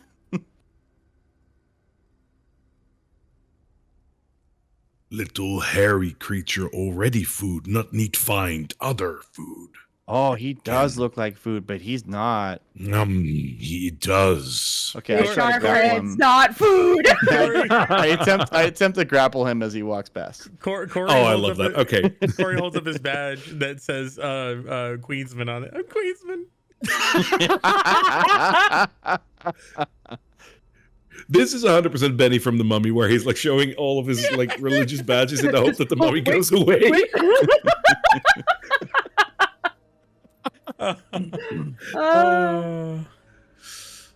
Okay. If you try to grapple him, this is a roll for initiative. Okay, that's fair. Oh God. Ooh. Let's have it, guys. Oh, the troll got a 20 for real? The Alright, I troll got a did 10. get a 20. Can I add initiative? No current. Oh, damn it! I rolled a 21. I can add you manually. Okay. All right, so I keep forgetting I have to click on my guy in order to do it. Thank you. No worries. Let me just edit that for you. Update combatants. You had a 21, you said? Yes, sir. All right. I haven't rolled under a 17 so far. Or no, I got a 16. I got a 16. I know, so I'm due. This is not good. I hope you have some wood nearby. You better start knocking on it. Oh gosh. All right. As you, Petro, as you try to grapple him, I will allow that as a pre-action before we get into the fight. So go ahead and make me a strength check. Athletics. Oh, okay. Well, it makes sense that you would do that with athletics. So go ahead and do an athletics check. All right. It's going to be a 22. Ooh, okay. Ooh. That'll work probably because he has a bit of a bonus on it, but not that much. No, you beat it by a rather sizable margin, so he is grappled. Wonderful. Oh, yeah, so like I said, friends, not food. Huh? He want eat. And Oh, with that, Corey, you're first. All right. I don't think persuasion checks are going to work anymore. Oh no. Yeah. You can always try during combat. Like, I'm lenient if you got a good idea. Be careful what you try to eat. And I shocking grasp. Okay. I should. Okay, he goes to shocking grasp and instead uses the blade on his back and punctures with the rapier. I'm gonna get wreck on that. Right. Be careful what you prepare to eat. And he's gonna rapier him. Let's see if I can figure out how to do this. Oh god, I'm not scared. You're scared. Oh my god. You had 24 to hit. That hits. Wow. All right. All right. And let's see what the roll is. So 24 to hit and a damage of 12. Nice. 12. And and yeah, that's with sneak attack. So basically he lumbers forward and I'm just going to stab straight through the hand that's closest to me. I love it. Like you take a bit of flesh with it as you like pull it out again. Like that is a sizable hit. Ooh. Yep. And as my bonus action, I'd like to send Norbit. So Norbit kind of like flies out from my coat and up a little bit, and blasts with his force blast. So he's gonna fly up. So he's probably gonna end up like 15 feet in the air. Or well, let's go with 10 feet in the air, but away from the troll. All right. And I'm gonna make a spell attack for that. And that's a crit. 24. Wow. Okay. Wow. You're gonna kill this guy before anything else happens. No, this is a pretty low one. Let me just make sure. This is why you need to know all of the things, guys. Okay. For strike, it does 1d4 plus proficiency bonus. So that's going to be 1d4. Let me just roll it here because I don't have it on the thing. Roll. Oh, and this is the d4 plus Max damage.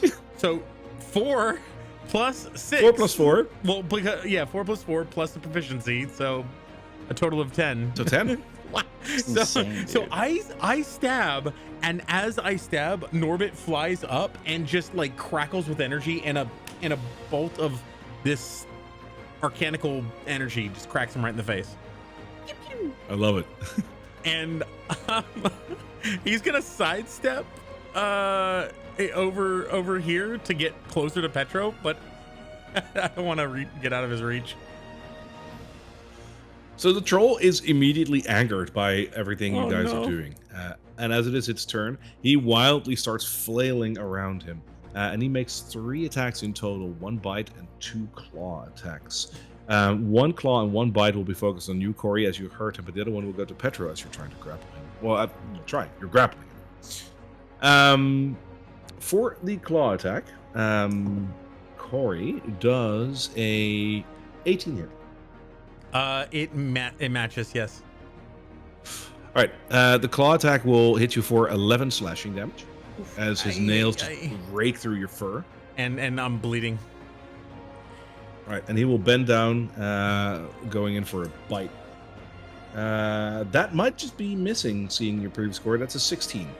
Yes, that's not. So he claws me, and as he goes down for the bite, the claw pushes me out of the way a little bit. Fair enough. And he comes up with his hand behind him towards Petro, trying to claw Petro as well, in an angry, frantic movement. Petro does a 25 hit. Yes. It's Then rude to for you- ask. I know. When it's a 25, it's rude to ask. Yeah, Glenn, I'm sorry. Just kidding. The claw comes up and hits you for 11 slashing damage. Oh, wow. Okay. Damn. Thought we were friends. Petro, both you don't are have currently names? grappling a Oh. troll. Oh, man. Do you guys hear that? Oh, guys. I think there's like this in the distance. It's like a chugga, chugga, chugga. Do you hear that? Choo choo. Dude, yeah, I kind of hear that. Interesting. I didn't think it's. Come on, that guys, noise we're would in be battle. that Gotta far get out hyped in up. Drakkenheim. Oh, right. Oh, Okay. oh, right.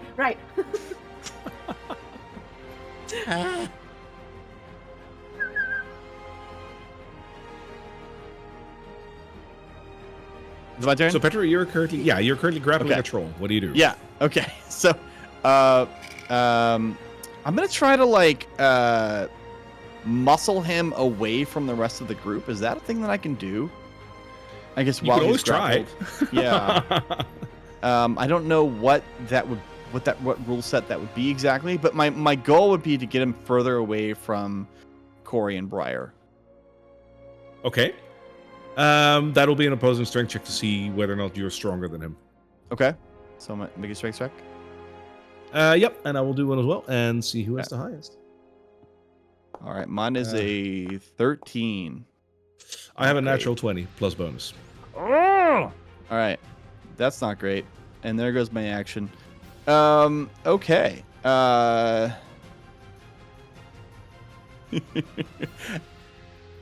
As a bonus action, Petra is going to use Hidden Step and disappear, and magically turn invisible, and it lasts until the start of my next turn.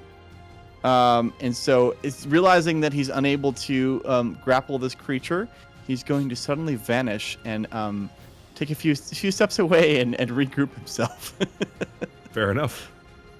Being invisible will not invoke a attack of opportunity, so you're fine on that Correct. Front. All right. I don't actually know if I can grapple him while I'm invisible. Is that a thing that I can do? I'm not actually sure. Kind of depends on what kind of invisibility it counts as. Greater invisibility, you totally can. Normal invisibility, I don't believe technically so. can't. So I think it Normal. falls under that category. So it's smarter to let him go. All right. Briar? Okay. Big giant troll. She's going to kind of step where Corey was standing earlier. And she's going to pull out her short swords. And she is going to go ahead and start swinging away. Do the thing you do best. I do the thing I do best. Let me roll. Wow. That'll no. miss. Oh, my rolls. Wow.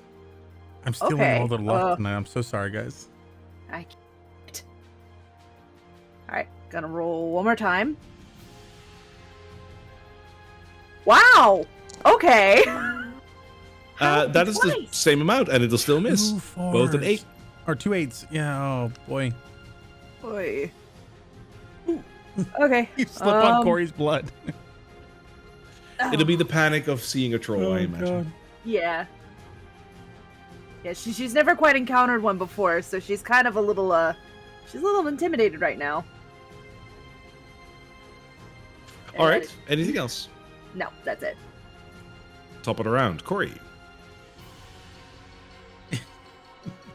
All right, enough of this. And he uses his action to disengage and just clambers up the building to get on top. How high is the building? This part of the city would be 1 story, so that is like what, 10 feet? Okay, so he's gonna go up to the top of the building, and I think that's 10 feet of movement. So can I like go back another like few feet away from him on the ceiling? Yep. All right, cool. Oh, Yeah, because you're basically at eyesight level right now. He can still see you. I've got an extra token there for some reason. Oh, weird. Don't know why. Anyway, I'm so disengaging that I actually look like 2 separate cats right next to each other. Yeah, the maze is just like the mist is just playing tricks. And as a bonus action, I'm going to drink a potion. Fair enough. You can do your. Yeah. It's just a normal healing potion, so you can add 10 hit points. You don't have to roll for that. Norbert's gonna come over here and get near me. Oh, thank you. Brian, all right. I'll be right back. The troll can only do one thing, as he currently God. only sees one person that he can reach to. So he's going to attack or attempt to attack Briar. That'll be a natural 20. No. God. Yikes. A 10. That'll miss, I imagine. Oh, it's a 10? I'm just rolling the attack. So the second one is a 10. That's going to miss, I imagine. Oh, the Yes. second The attack, second one gotcha. misses. Okay. And the third one is a 16. That hits. All right. So the third one, that was a bite. That'll hit you for 7 points of piercing damage. Okay. The first one will hit you for 22 points of slashing damage. As it is. Oh, I'm down, guys. As he Okay. hits you, you also notice that parts of his wounds close before your very eyes. Oh, shit. Oh It's no. a troll, after all. Ugh. Petro, you are invisible. All right. My invisibility ends. Okay. And at the start of my turn, I'm going to use my action to cast Disguise Self. And I'm going to disguise myself as a troll. Ooh. Okay. I love that idea, but I'm thinking, like, is he going to see that? But he's a troll, so he's not that bright. And he's currently focusing on Briar, so that might just work. Sure. And I'm at the same height as him, so... And I, after I transform into a troll, I say, "Not food. We go see king." I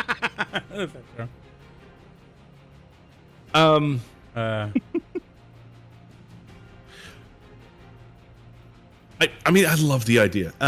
Make me a deception check with advantage, because this is so Okay, smart. Okay. It's not letting me do the. I'm just gonna roll twice. Sure. Oh. That's good already. The better of the two is a 21. Nice. Oops, I accidentally rolled it 3 times. So the better of the two is a 21. Okay. The other troll will regard you and say, "Why not food? This one down. Make crunchy food. Good snack." Food, new type of food. And I pull out some potatoes from my bag. This food better, Not meat. not meat. We go see king. King more important.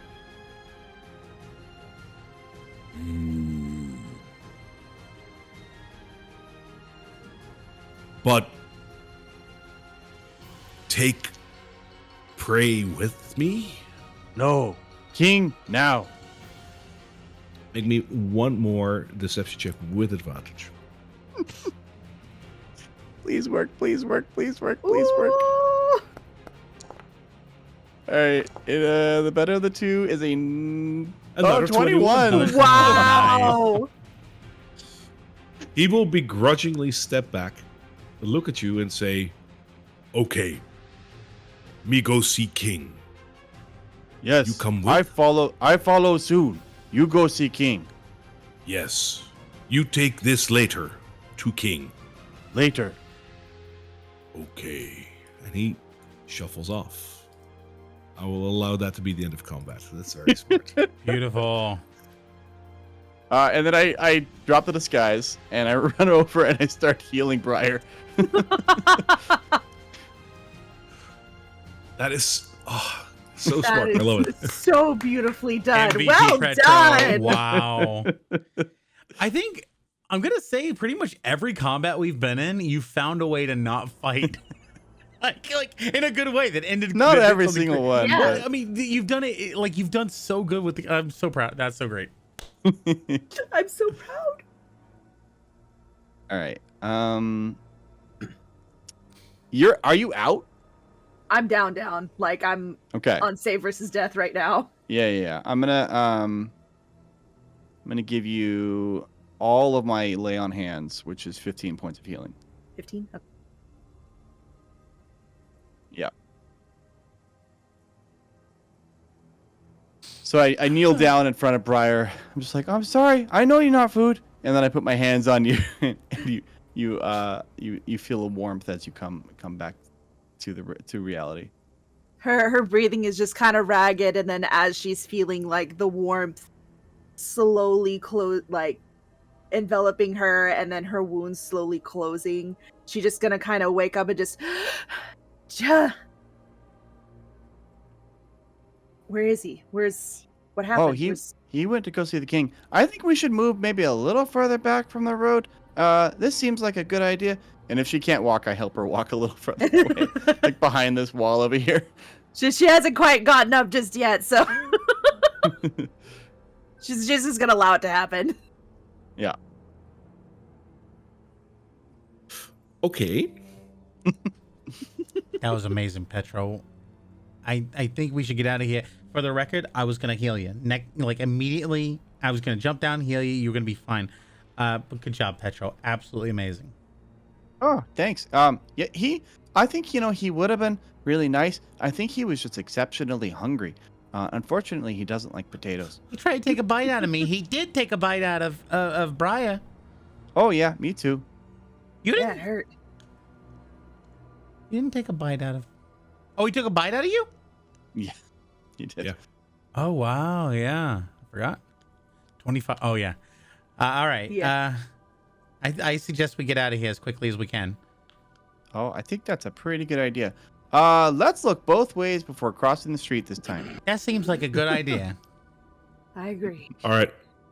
You rush to the other side of the street, and you don't see anything right now, and you make your way further south before the other troll even considers coming back, and you are well outside of his distance when you do. With that, you travel through a couple more streets, and all of a sudden, you see something interesting. But that will be reserved for after the break, because it's break time. Ah, That was so cool. that was awesome. really cool. I'm excited Scared about that. me. A crit and a hit. Oh jeez. Oh. Troll. I was like, okay, how do we get a torch involved? There's fire. Oh my god. Okay. For some reason, all time. my rolls have just decided to be 8 today. My intelligence, my attacks. You probably ate too much. I skipped breakfast, so I'm fine. All right. I think we're gonna pause. So Yeah, we're gonna take a quick break, but we will be. So hi, we're back from our break. Always fun to talk to you guys during the break. Thank you for that. So where were we? Well, you guys have crossed King's Road. I dare say almost by the skin of your teeth. By the skin of something. As you ran into a troll. But such a smart outmaneuver by Petro prevented a lot worse. And you crossed King's Road and moved down the street. And I said just before we went on our break that as you have crossed the street and walked down the alley over there a little bit, you suddenly noticed something interesting. And I think something interesting might be not encapsulating what exactly it is that you're seeing. Because this area that you are right now of Drakkenheim is basically the extent of what they used to call the spokes, the outside of the city. This area of the spokes is relatively wealthy. There's a couple more pretty houses, but most of it over here has also been very badly damaged by the meteor and the plundering that followed after. So again, most buildings over here are crumbling, ready to topple over. Most of them are burned down. It's that kind of setting, as you've seen in other places of the city as well. And what probably strikes you as odd is that when you are walking down these roads, all of a sudden, you see that there is one building that is still standing. And not just still standing, but actually still standing in a pretty okay order, in a pretty okay manner. It is a relatively pretty looking building, and it has a wooden walkway all around that seems like it hasn't been touched by any fire or meteor. And as you approach, it does look like an inn. So let's go ahead and do a little transition. The Black Ivory Inn stands utterly pristine, apparently spared from the ravages of the meteor. Warm light, sweet-smelling wine, mirthful laughter, and stunningly beautiful piano melodies emanate from within and waft through the ruined streets nearby.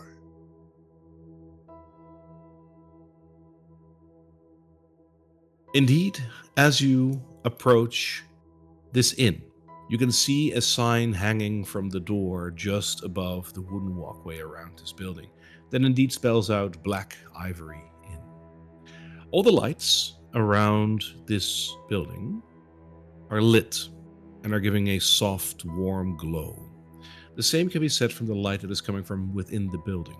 And indeed, you smell the smell that you usually smell around inns and bars that are in operation.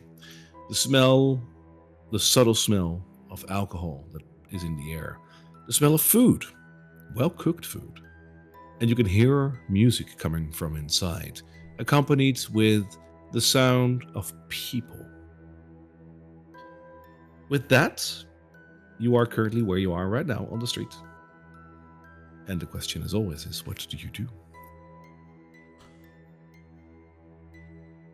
Looks like we found some civilization finally. Assuming there's any life inside here. Oh, there's lots of light inside. Life. Oh, I mean, you can hear oh him yeah, that laughing. probably. Along the road, are there any wagon tracks, foot tracks? Like, does it look like is recently and heavily trodden? Definitely not heavily trodden, but give me a perception check. All right.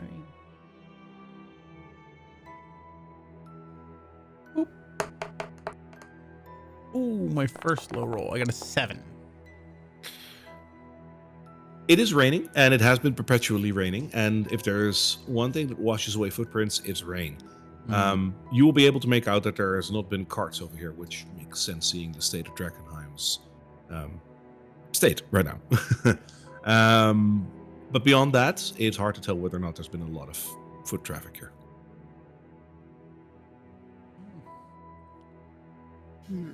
Might as well get in out of the rain, huh? Oh, I don't mind the rain, but yeah, if you guys want to. Sure. Where is the entrance to this place? Is it over like here? Yeah, there is a small wooden 3-step up to the wooden walkway around the building, and directly in front of that are 2 of those western swinging doors. Cool. I heard about these places. They're called saloons. It's gonna be great. I prepare Howdy, my partners. I prepare my Queensman badge just ready. Cool. And you push the door open because it's not locked. Throw open the doors. Great. As you open the door, you are accosted by the happy and beautiful music that is coming from within.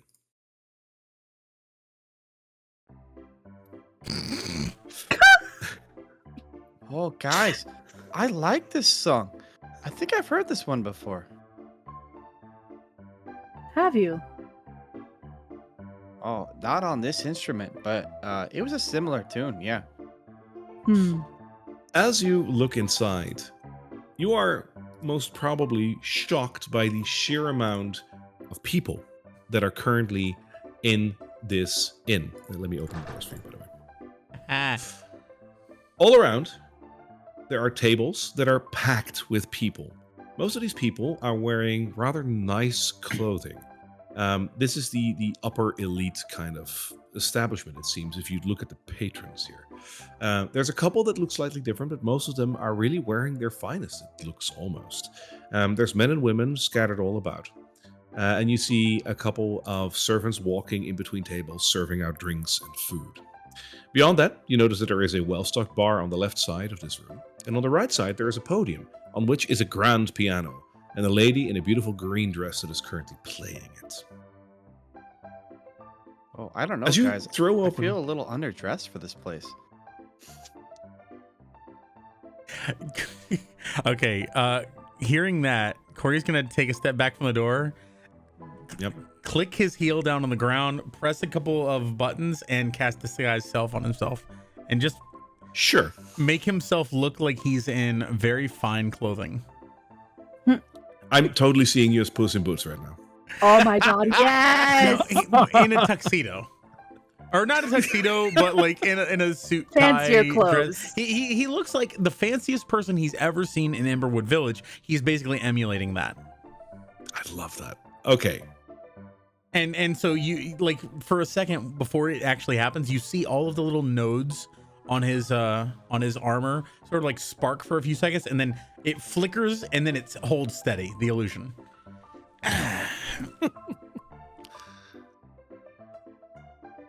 All right.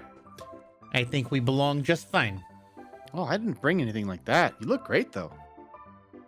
Briar's Thanks, just gonna Megan kind of Lad. take the time to like lift the hood of her cloak up to kind of just disguise her ears, like kind of partially cover a bit of her face, like just mainly around like from her forehead to where her ears are covered and her eyes are kind of lightly obscured.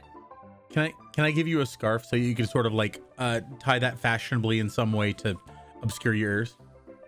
The Or your babushka. hood should do it. Yeah. Yeah. Okay. I tie a scarf around head and I look like little babushka. I'm sorry. I love that. Honestly, actually, okay. Yeah, if you make yourself look less intimidating, no one's gonna expect you to be an expert fighter, huh? Yes, tell that to the many weapons attached to my hip and my back. No one knows how to use those. But they'd be very intimidated seeing 2 hand axes, 2 short swords, and a bow on my back. You worry too much. He's gonna start walking towards the bar.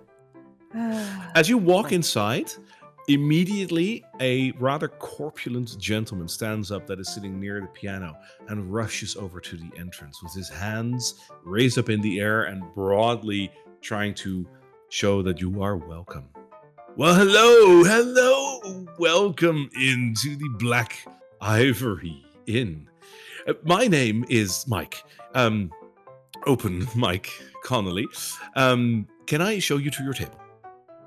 Actually, I was just gonna go to the bar, but yeah, if you got a table set up for us, I think that'd be perfectly fine. As you can see, me and my friends are perfectly fitting in here. It seems as if we still have a table.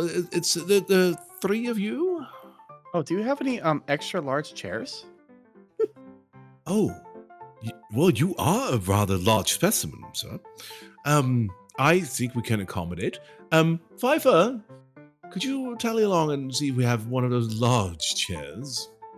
And one of the servant girls immediately nods at him and runs over to a door and escapes, and comes from there a little while later with a larger chair for you. Yes, and that will be set at this table.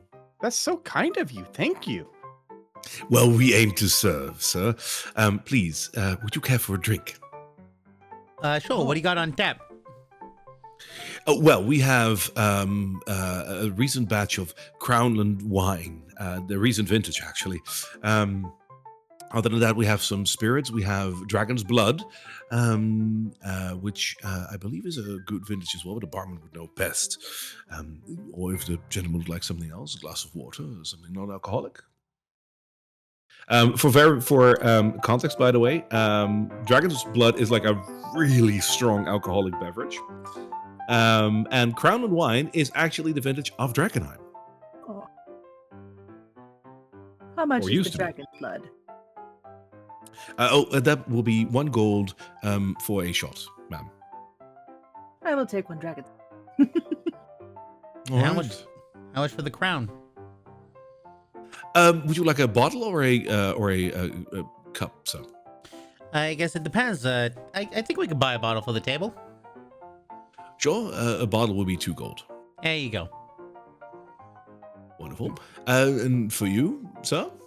Oh, I'm a little embarrassed to ask, but do you have any goat's milk? I would assume so, actually. I can have a look for you. I mean, alpaca would, llama, anything really. That'd be great. Fiver, could you have a look what kind of milk selection we have?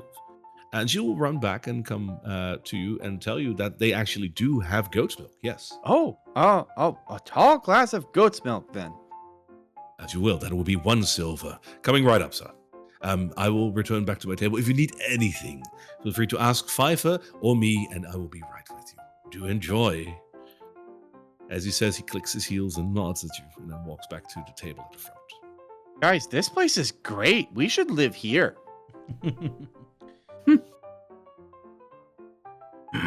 Okay, so don't drink it just yet. So Pfeiffer will come and put all the drinks down on the table, and then walk back to serve other guests. Yeah, Petra immediately takes a sip. Petro, no. It tastes like fresh goat milk, like fresh. Guys, I think they have a goat here. At that, think they- Briar. Like Briars. back in that room that he went into, the secret room, I think they've got like at least 1 goat. Petro, this is the place we're supposed to be investigating. Oh, right, the secret tunnel. The Queensmen. These people look like the Queensmen. Oh, I don't know. They're being really friendly. Sure. Yeah. Okay. Whatever you guys are gonna do, he's gonna start like analyzing the bottle as best he can.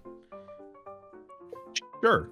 Anything he looks for specifically, or just having a look at it? I was actually gonna I wanted to see if Briar wanted to do anything first because it's gonna take a little while. Oh, Briar's gonna take no hesitation to take a shot of her dragon's blood after dealing with the troll. She deserves it. So taking your shot of dragon's blood, if you actually just like throw it back, like that is like heavy rum if we're talking. Like this is like a 60-70% volume alcoholic drink. So this will be the wow, that really puts a punch kind of drink. You know? Oh yeah, she likes that. She likes cracking. those kinds of drinks. So if I can, over the course of I suppose 10 minutes, can I cast Identify as a ritual? Yeah, sure. All right, so I'm gonna try to identify the wine just to see if there's anything funny about it because this place is way too nice for this area. All right. So through Identify, what would you learn of any object that you're trying to analyze? Okay, I believe it is specifically if it is a magic item or some other magic imbued object, you learn its properties or how to use them, whether it requires attunement and how many charges it has, if any. You learn if any spells are affecting the item and what they are. If the item was created by a spell, you learn what spell created it. So I'll give you 2 things. 1, as you do this ritual, you are 100% sure that you did this ritual correct. But it kind of feels like you just lit a stick of dynamite, and it just went like right before it entered the stick itself. It went like it feels off. Your spell didn't exactly work. So it doesn't feel so like I because was of that- analyzing a regular mundane bottle of wine. Well, I mean, that is basically what it feels like, but you also have the feeling that the spell didn't exactly catch. Well, and I've heard that Um, actually analyzing a bottle of wine takes years of training. You have to do all sorts of tastings. You have to go to different regions. You have to be able to identify the smell and the color. It's a lot of work, Corey. And I don't think that you can just cast a spell and learn everything about it. It's really like a connoisseur's domain. Recontextualizing as casting of an identify, I basically give a sip to Norbit and he just gets drunk. Just hear like the little. Yeah. So Rip it. So, was it magical? Tell me about it. What'd you learn? And then Petro gives me his whole. It takes years of practice to. So yeah, you don't learn anything magical from the bottle itself, but give me a perception check Alrighty. because it can't does roll any worse than a take 5. 10 minutes. I rolled a 5, so I got a 7. By all accounts, this looks like a bottle of wine. Honestly, the label and the bottle itself look like they don't look new, but they have been recently made. I'm going to recontain it and put it in my bag. Okay. Bottle like this gonna be really valuable out in Amberwood Village. Could be. Oh, I hear that if you hang on to them for like a few years, they're worth a lot more later. That only works if they're in barrels, I think. Oh, okay. I actually don't know if that's the case, but Corey does. No. For bottles, it does depend on a few factors, but with bottles, you could definitely also make them like better. It's all about storage. Anyways, it takes years of study. Yeah. All right, I'm putting that bag home. Okay, So if I wanted to like leave this life of adventuring right now and just go study to become a vintner, is that a thing that I could? You could ask Mike if that. you changed from being an adventurer to being a vintner. Oh, yep. Okay. All right, so you've been sitting at this table for like, let's just say 10, 15 minutes. Are you guys planning on making this like a good night's stay, or are you guys going to do something here? I don't get it. This Brian Petro, this place shouldn't be like this. I mean, if there was a place like this, we would have heard about it. There's a place operating, I mean, in the outskirts of Drakkenheim. Oh, think about it. So we pay them silver, and they bring us drinks. Yeah, but like, have you been? We've been in Amberwood Village, right? There's a few bars there, but they're basically run down, except for the that stupid hoity-toity place on top of the hill. They're nothing like this. Look at all these people. I'm gonna start looking around. Do the people look unique? Like, are they acting like people would, or are they acting oddly? Honestly, they look like people. Like, obviously, like you see, there's a repetitiveness in my tokens, which is like I'm not going to make single tokens for every single person, 100%. but they're basically all unique. Some of them are having a discussion. Some of them are intently listening to the music. There's probably one or two like playing a game of cards. Yeah, by all accounts, this is the way that you remembered an inn 15 years ago, a crowded one, like during a good day. Which people? There's supposed to be like we were sent here to find a smuggler's tunnel. He's gonna say that as I'm not gonna actually whisper it because the microphone won't pick it up. He's gonna try to say that as silent as possible. Oh yeah, The music secret will tunnel. basically keep that. Never mind. Right, Petro. I'm sorry. What I meant to say was secret tunnel. I want to look over at the bar. Everyone seems to be sitting at tables except for a couple people at the bar. Yeah, most people do prefer like it ties in with the classiness of the establishment. Like if you look at the people, like the way they're dressed, and whatnot, as I said, these are classy people. They won't sit at a bar. Like they will just sit at a table, preferably, and this is why all the tables seem to be packed.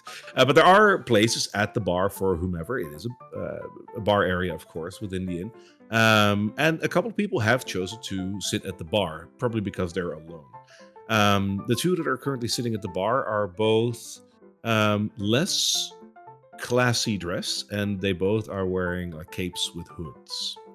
One of them has the hood drawn, the other one doesn't. The one that has the hood drawn is the one that's sitting at the end of the bar, so the one down here. Oh, Corey, why don't we just ask him? Right, be careful. Something's weird about this. I can't quite put my finger Hi, on it. mister. What brings you here tonight? Who do you like? You walked like a random person over there. Yeah, just this guy sitting at the table.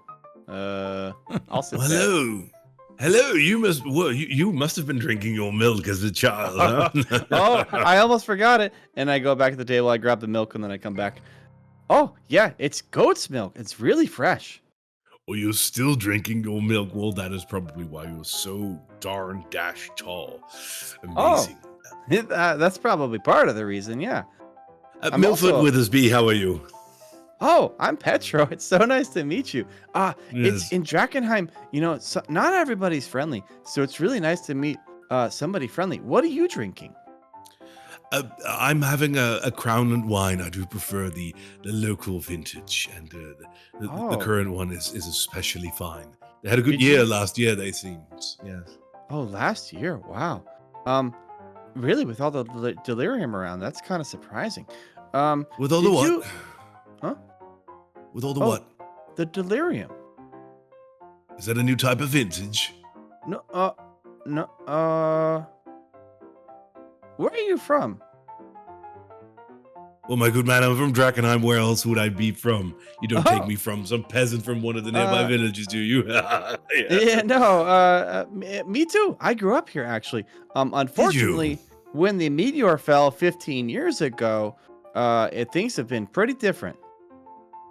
Well, I'm sorry that a meteor took your home. That's Oh boy. Corey, Corey, what do I, Corey? Yeah, nothing happened. There was no media. What are you talking about, Petro? I'm so confused. Tell us a little bit more. What are some big recent events? I'm from out of town. You know, I try travel around with my entourage. This big guy here, my friend over there. I'm traveling around. What's new in the neighborhood? What's new going on around here? Oh, I'm just the regular this and that. My neighbor recently got his hedge trimmed and actually found that there was an interesting topiary hidden in there. Very interesting. Briar, And he just goes on with like the the boring stuff of everyday rich life. Briar. Briar's just kind of lifting her head. She's kind of starting to feel a little bit good right now after having a nice big glass of the dragon's blood. She's just, yes, Petro. Something weird is happening. Corey was right. How so? This guy doesn't know that a meteor fell, and he doesn't know what delirium is. And I'm not even sure he's a real person. At that, she's kind of like slowly starting to get a little bit more serious again. And she's like, I knew this dragon's blood was too good to be true. Same for the goat's milk. It's too bad. Well, at least it was a good buzz while it lasted. Looking around again, is there anyone who is not talking with someone else or maybe paying a little bit too close of attention to us?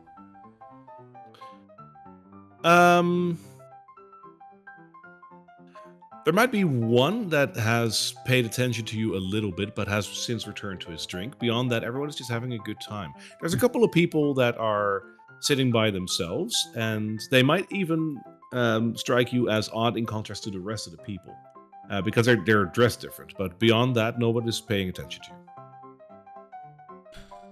So, what's happened recently in the kingdom in terms of like have there been any new babies, any new children in the royal family? Tell me a little bit about yourself. Yes. Thing. I believe it was last year that our king has welcomed a new family member into their midst. I believe it was a girl, and well, she'll grow up to be a fine princess. Briar's gonna follow Petra over to the table Was and that kind the- of catch that, and she's just a princess. Was that their first girl? No, their second, I believe. But yes, she was born. Yes, it was a year ago. Yes. Knowing, I'm gonna look over at Briar. Do we know enough about the history of Drakkenheim to know the birth of certain nobility? Would I you might. take care in that as who you are? Who, me? I want to say All of you. there probably weren't yeah. any new babies born in the last 15 years from the kingdom. That is a fair assumption, and if there were, no one would have heard about that because the Drakkenheim paper hasn't run in 15 years. Drakkenheim Independent. Yeah, the Drakkenheim Gazette. Yeah. Yeah. So This princess. Yeah. Did this child have a name? Yes. Oh my good my. I need to brush up on my memory. And he seems to ponder as it seems that in the background, a DM is furiously looking through his notes to I find think the Elizabeth.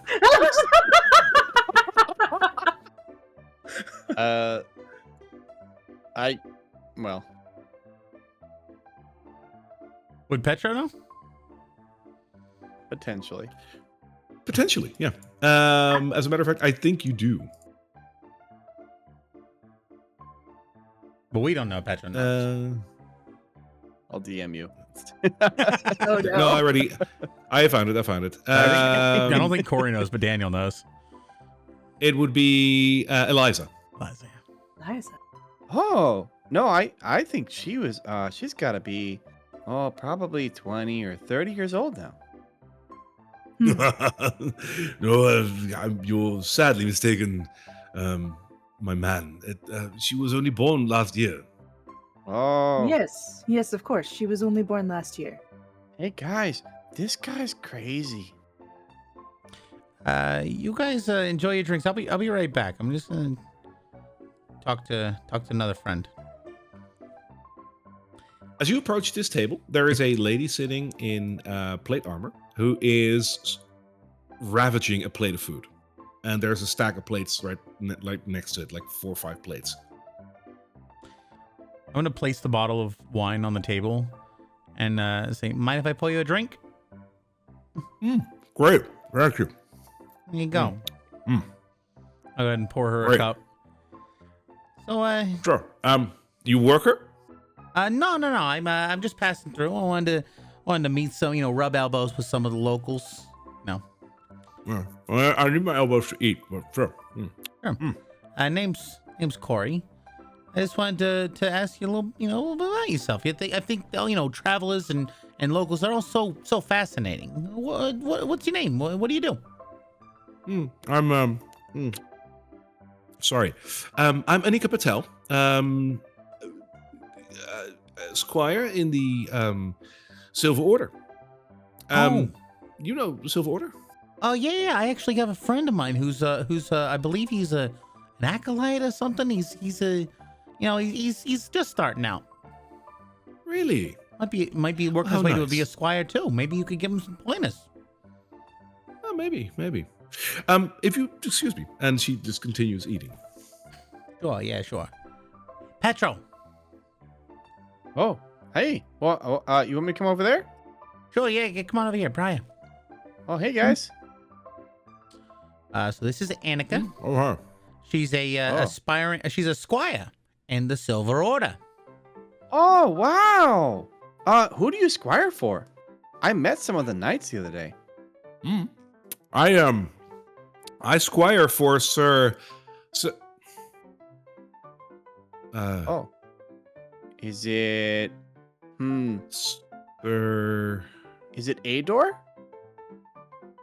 No. Is Wait. it... Is it Robert? Mm, Is it... Oh, gosh. I'm trying to think of the other guy's name. It might be Robert. I'm not sure. Oh, I'm pretty sure I Oh. wasn't right about Robert, actually. I don't think that's a real knight. It's the guy that's outside. Oh, there's a knight outside? Yeah, a couple of us just went in for a quick bite. You know, you never get like this great food back at the camp, so Yeah, How long have you been eating this food? I've just come in. Just sat down like half an hour ago. I was really hungry. Okay. Hey, guys, I think we should leave. Looking at Corey and Briar. I agree with this, but some of these people have memories of before Drakkenheim fell. hey, Annika, I think Maybe- you're. Sorry, go ahead. Maybe we can get some more information while we're still here. Okay. And I'm gonna go ahead and cast Detect Magic. Not entirely sure where. Probably just on these people that are surrounding me, I think as it's on well as you. like as well as the bar in general. I think it's just on you. You then see magic, right? Oh yeah, no, I sense the presence of magic within 30 feet of me. Yeah, okay. Yeah. Cool. Funnily enough, as you cast it, you get the same thing as what I just said with the stick of TNT. That's sort of that fuse that goes like at the end. And you Now, don't when you receive say anything that the magical around dynamite you. doesn't go off, does that mean Yeah. that it doesn't use a spell slot, or? No, it means that it does use the spell slots, but you very clearly feel that the spell didn't take hold. Okay, I'm gonna go this way, guys. And I think I'm just gonna get a little fresh air. I hope that's okay with everyone. Okay, bye.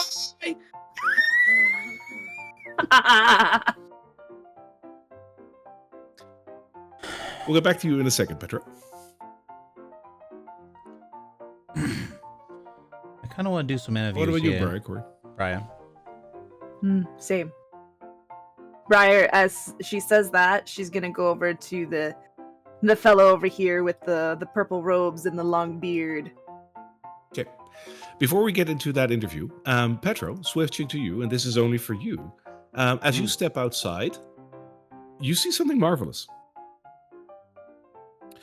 The streets in front of you are bustling with life. There's people walking and greeting each other saying hello. There's carts coming by with fresh produce and carrying people like taxi services. All in all, you see about 200 people at the street. It's a busy day, apparently, and it's getting closer to the evening, so a lot of people are trying to probably make their way home. All the buildings around you are standing, and it is a beautiful day. It is not raining, blue skies, and sunny, although the sun is kind of setting. It's getting towards the evening. Okay. And I go back inside. You shut the door. Ah! Allow me. There you go.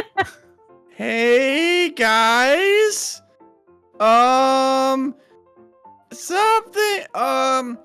Either. Okay, one of two possibilities. Maybe everything is fixed. Maybe we went back in time and or maybe just everything just fixed instantly and everything's all better now and the meteor never fell and everything's great. That's possible. Or there's something really weird happening, to me at least, because the outside looks different than when we came in. What? Oh, there's a bunch of people out there and everything looks normal and green, and there might even be some animals out there, which I'm really excited about. So it took a lot of strength to come back inside, but I really wanted to tell you guys that I don't think any of this is real. I'm getting the feeling that something is definitely very weird happening here. Petro, Yeah. bend down. Also, don't drink the goat's milk. Okay, I won't. Petro, been down here for a second. Okay. Yeah. What's up, buddy? I'm gonna look and see, does the bite that he got from the troll before, does it see? Yeah. I noticed that it got really quiet just saying, but does the bite from the troll, does it look like it's on he still got hit by the troll, like bit? Yeah. All right, just checking. Oh, he got my ear a little bit. Yeah. Yeah, just checking. I wanted to see if for some reason our consciousnesses had been projected in the future and then we came back and was suddenly here. Although I don't think I wasn't this old back in the day, so. Did it get quiet in here? As you look towards the stage, you see that the lady in the green dress has stepped away from her piano and bows towards the crowd who is currently applauding her. And as she gets back up again, she says, "Thank you, thank you. It is now 7 o'clock. I will be taking a short break, and I will be returning soon to the piano to play some more lovely melodies for you. But even artists have to eat and drink, so I will be with you shortly. Please enjoy the silence so that you may enjoy my music even more when I return. Thank you." And she steps off and walks towards the bar. Hmm. Do any of you know how to play piano? No, but I'm gonna go see if I can talk to a pianist. Hmm. I'm gonna make my way over to the bar. Sure. The lady in the green dress is sitting there and has just asked for her drink. Dude, okay, I'm just gonna. So, I mean, you make great music. You want a cup of wine? Well, I'd be delighted to. I take it you're a fan and you're enjoying yourself? Oh yeah, I'm enjoying the music. It's delightful. I'm glad. My name is Miss Charlotte. I haven't seen you before, and you are? Oh, name's Corey. I'm a local business owner. I've been in Drakkenheim for a while now, but I'm gonna be honest. I never been to this particular establishment and never heard music quite like that. Very good. Well, thank you. I'm very happy to be working here. Mr. Mike made a great choice in hiring me, and I made a great choice of accepting it. I'm really enjoying it here. How long you been working here? Well, Mr. Mike, he hired me about 3 years ago now. And I do this every night except for Sundays. All right. You heard about that new baby that the king and queen just had about a year ago? Oh, absolutely. Yes, little Miss Eliza. I hope she'll be as gorgeous as the queen. But I've heard that she has her father's eyes, it seems. It's lovely. I always do like good news about the royal family. Of course. Well, you enjoy your meal here, and looking forward to hearing some beautiful music here in just a minute. When you get done. I'm glad. Thank you.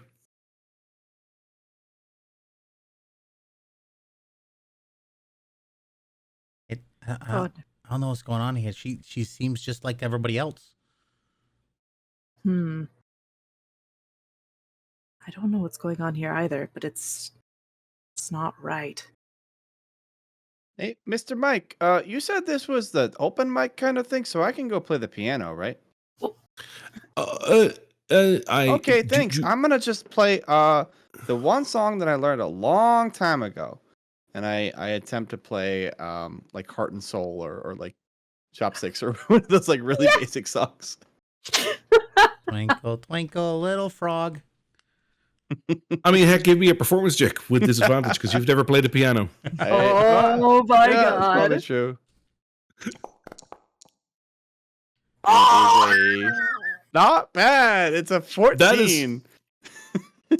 So while it is a very had simple one lesson. song, while it is a very simple, like one noted, no chorus kind of song, you nail it without hitting a single note wrong. And all of the patrons are like looking your way as you are playing this. And when you're done, you get like, you know those half-assed kind of claps where one person starts and then it's like, oh, nobody's joining in, and as they stop, someone else starts to clap. You get that. Yeah. 3 of those. I look Corey over. I started look and over then at Corey and stopped. Briar. Yeah.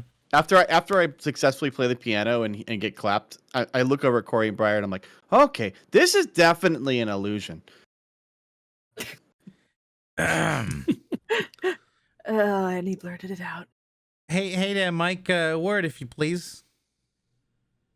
Oh, yes. Everything to your satisfaction, sir? Oh yeah, no, this place is amazing. Honestly, it's unbelievable. I think. Good. Well, tell me a little bit about yourself. Your pianist over there said that you hired her 3 years ago. Yes. I've recently purchased this establishment. I used to run the Gilded Lily in Emberwood, Emberwood yeah. Village. Yes. But recently I purchased this place as well, and well, it needed good entertainment. I figured that this should be an entertainment venue. We've had a couple of traveling bards come in, and well, it was fine, but we needed something a little bit more upbeat, if you will. And Miss Charlotte came in, and about 3 years ago, and she did pretty well. But she really gotten the hang of this piano. And she really worked herself up, and people come in to specifically listen to her nowadays. It's wonderful. Hmm. It's very interesting because, just out of curiosity, some of the Yes. some of the patrons seem to have interesting memories. So does he. I'd imagine everyone has an interesting memory nowadays. The clientele that we get, the rich and famous, tend to come to us, and they have interesting stories to tell, of course. Mr. Mike, what do you think about Eliza of the royal family, and also how old is she? That's the new baby in the No, royal family, no, I it's believe. not. No, Okay, guys, he's in on it too. All right. Something weird is going on. Petro, hang on. Mike, how's this is an establishment. You can get a it's an inn, right? Yes. So how much for a night? If you'd like to have a room, the rooms are 25 gold each. No, I'm gonna be completely honest. I'm feeling a little bit uneasy after that wine. It's not saying it's bad. I'm just saying it's kind of disagreeing with me. I might have to turn in really early tonight, and so yeah. I do understand. You can get a key from the barman and pay your 25 gold there, and he will direct you to your room. It's the stairs here behind me. Sure.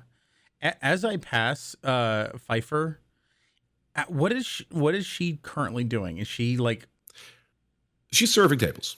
okay? Yeah. Her disposition is very peppy, by the way. Like she's one of those people, like some people in the service industry are just made to work in the service industry. Service with a smile is her lifestyle. That's the way she looks. All right, everybody, who's ready for those appetizers? That. So I'm gonna hit the bar. I'm Bar just gonna didn't do anything bad to you. How dare you? put my arms up on the bar and just sort of cross them and just sort of stare at the bartender and see how he reacts. So the bartender looks like an old salty dog. Like he's borderline a pirate, if not for like missing a pirate hat. He's currently cleaning the bar, and as he looks at you, he's one of those people that kind of doesn't fit in here with the classy establishment. So he must just be a really good barman. Well, you know about the Queensman. The what? Blackjack Mel sent me. He winks.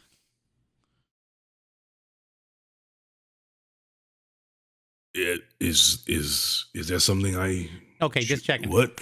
No worries about it. Anyway, I was told to get a room. As you said that, the girl next to you elbows you and says, "Shouldn't say his name out loud like that. You know that."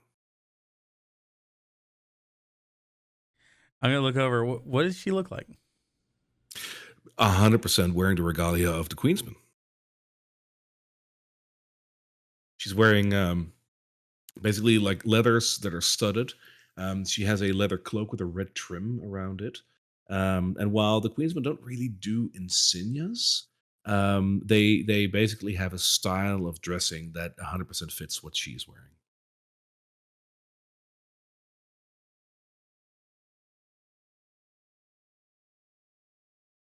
Hi there. Name's Flints. I'm just, you know, Fate. You know who I'm talking about. You're talking about Mel, aren't you? Of course. Hmm? I gotta ask. Could ask what?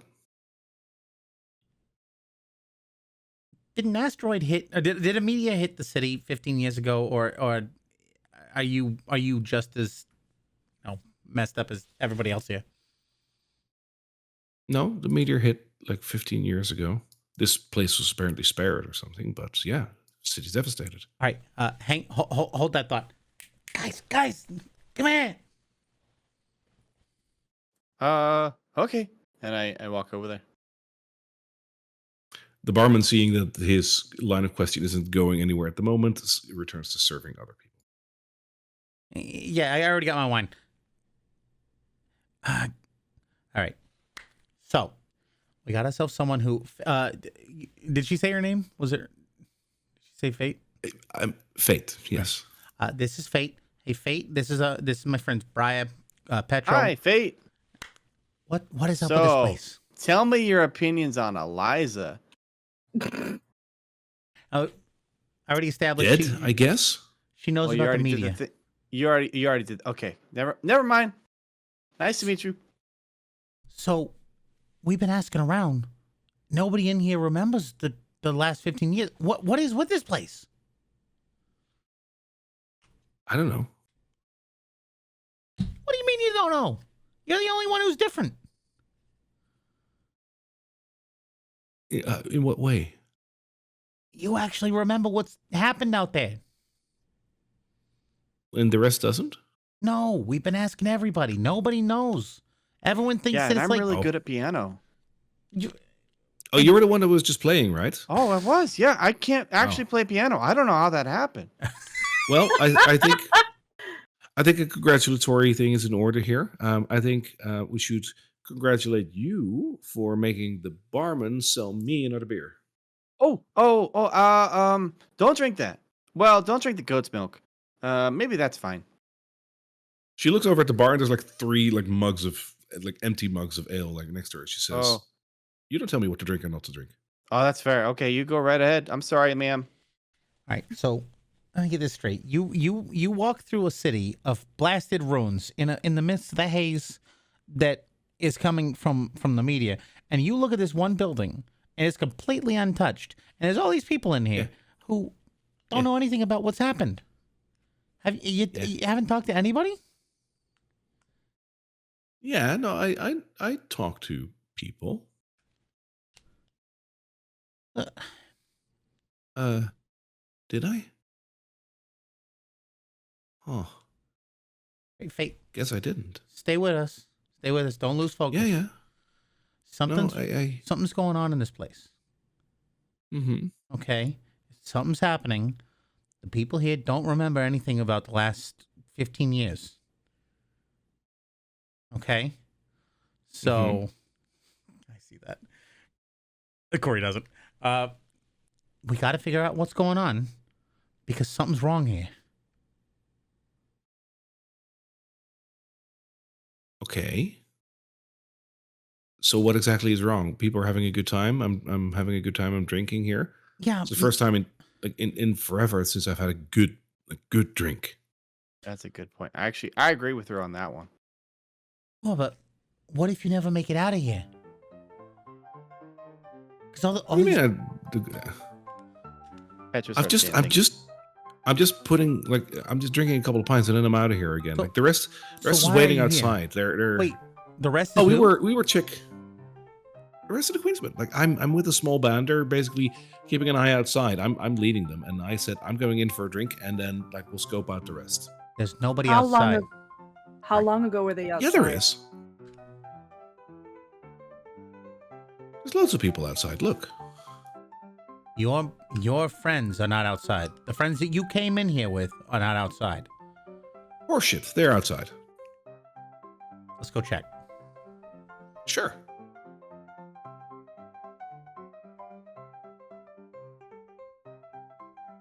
As she walks outside as well, she looks around. And you're noticing that she just falls silent as she's looking around. Corey, Briar, this is the first time that you're looking outside as well, and you're seeing what Petro told you not too long ago. It's bustling outside. There's a lot of people walking past. There's carts. There is people hawking goods. There's a boy on the corner selling newspapers. The city is alive around you. What? Yeah. How far away is the newspaper kid? He's like near this streetlight. Sorry, can you do that again? No. Sorry, this streetlight on the corner. Okay, I go over there and I buy a newspaper. Okay. So as you're on the wooden rafter basically that's walled in, so you need to go down the steps. And as you walk towards the steps, you suddenly walk into an invisible wall. Oh. Ah, crap. Great. Hey guys, and he kind of pokes the wall. Yeah. Dum, dum. I'm gonna knock on it and look at Fate. See? What? Where is this Drakkenheim? Yeah, we're in Was. Drakkenheim. Huh? This Drakkenheim is destroyed. This isn't Drakkenheim, is it? I don't recognize it like this. Nothing makes sense here. The building, the people, no one knows about what happened. I lift my hammer and I try to hit the barrier. Cringe. It'll bounce right off. Oh, for some reason I thought that would work. I think Guys, we need what's to that? have. What's what? Fate is looking towards a little further ways away from the inn as she points towards the sky. Oh. As the three of you look up, you see a sudden flash of light. And you see a small object that is growing larger by the second. Ah, crap. You can make me a perception check to see if you can sort of assess when that meteor is going to hit. Oh, not again. Oh, You haven't the foggiest, Corey, but it's coming closer. rolled a 4. Ooh. 18. All right, my turn. Wow! See that 8? Oh, All right. So, Briar and Corey, you're just gobsmacked by, like, is that a meteor? Petro, that is a meteor. You have a minute. Guys, we need to get down to the basement or whatever they have here. We need to go now. Agreed. Go back Let's inside. go. Fate, come on. Yep. And I go back to the wherever the room was they were pulling food out of, I assume. That will be over here. Hang on. There. Oh, okay. as I run past, I'm gonna try to grab Fate's hand and pull her with me.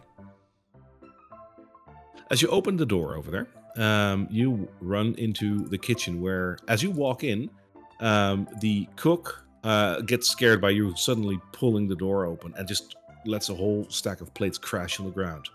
Hey, this is my kitchen. What are you doing here? Oh, sorry. Okay, bye. And then I go over here. Okay. As you rush to the other side of this building, you suddenly start to hear a sound outside that is growing louder and louder and louder. A rumbling. And accompanied with that, you hear screams, panic, terror that is starting to erupt on the streets, as indeed the meteor has come, as it did 15 years ago on September 16th, 1111 at 8:15 p.m. Oh. Even before you reach the stairs, the loud rush of the meteor can be heard as it shatters the windows around you, and the meteor flies overhead. As it hits Drakkenheim, all of you are dead. What? Sorry You're too for late. I'm sorry. sorry for everyone on the stream that Oh. may have overwhelmed the speakers. And now we roll new characters and start a new campaign. You have to because you died. Oh. Oh crap. Okay. Damn it. Uh, No. Oh. Or I Oh, was gonna go with God. Roger. Oh God. I was like. That's scared. Suddenly, the air returns to your lungs. And as you blink and look in front of you, you see the Black Ivory Inn, apparently still standing. And as you open the door in front of you to look inside, suddenly you are welcomed by the happy music of the piano. And a rather portly gentleman stands up and holds his arms wide Guys. as he walks towards you and says, "Haha, welcome to the Black Ivory Inn. No. Please come on in. We've reserved a table for you. Would you like to sit down?" No. I hate time loops. Oh. And this is why I love this chapter. Oh God. Oh crap. does my gold go back up to what it was before I bought the bottle of wine? Yeah, including the spell slots and whatnot, everything that you have used, the drinking and whatnot, everything is back to what you had when you came in. This is total Groundhog Day. I punched Oh, Mike in the God. face. Oh, Do you? Yes. Okay. As you punch Mike in the face, the metal-clad lady stands up and immediately draws a sword and says, "You will not hurt the owner of this establishment. You will immediately take yourself outside right now." Okay, lady, but only if you come with us. Let's go. Relax, Annika. He's from the Silver Order. You are escorted outside of the building, and Annika will keep watch near the door. And you will remain there until the end of the day when a meteor flies over, crashes down, and kills the Aw. three of you. That didn't work. Oh, okay. Well, were we escorted out? All three of you were escorted out. crap. Meteor exploded. Oh, I'm not okay. gonna reset. Got everything, it. but- All three of Okay. us Yeah. got it. All right, so what does you Mike come in, say Mike- every time Mike- we come in again?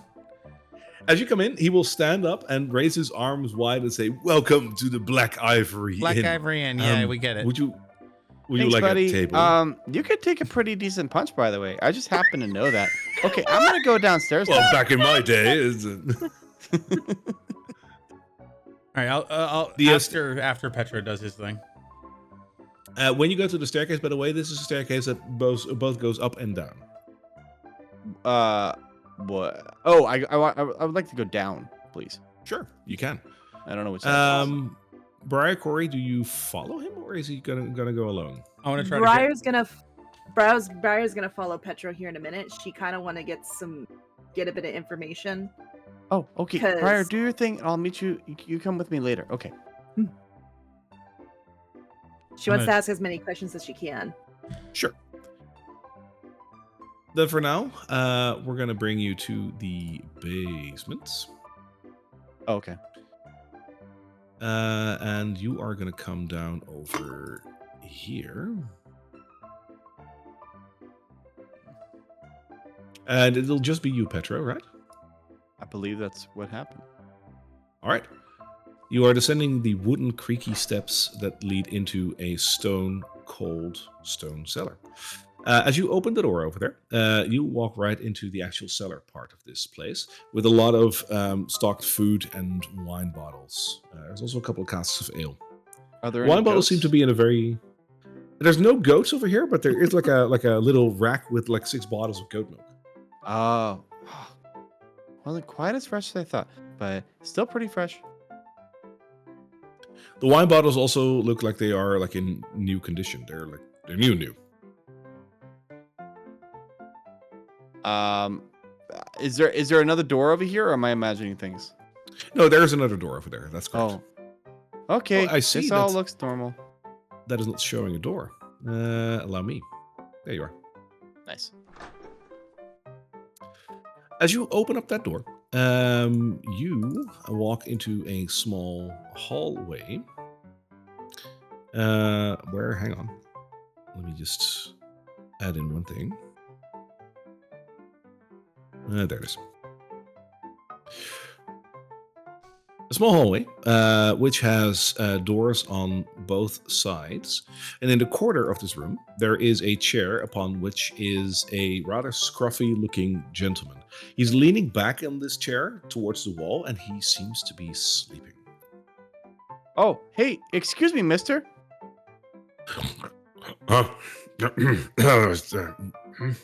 Did you hear Hey, about the what do you do here? the royal family's Eliza? What year was Eliza born? What are you talking about? Okay. Okay, go back to sleep. Bye. I'm gonna go on. Hey. Official business only. You're not invited. I use hidden step and I disappear, and then I go into the room. Is he going to be smart? Like, he's not a particularly bright individual. And he rolled a 2 on that, so sure. Amazing. He's like, all right. Yeah, so I disappear. He will vividly look around for a couple of seconds and then say, must have been the wind, and then go back to sleep.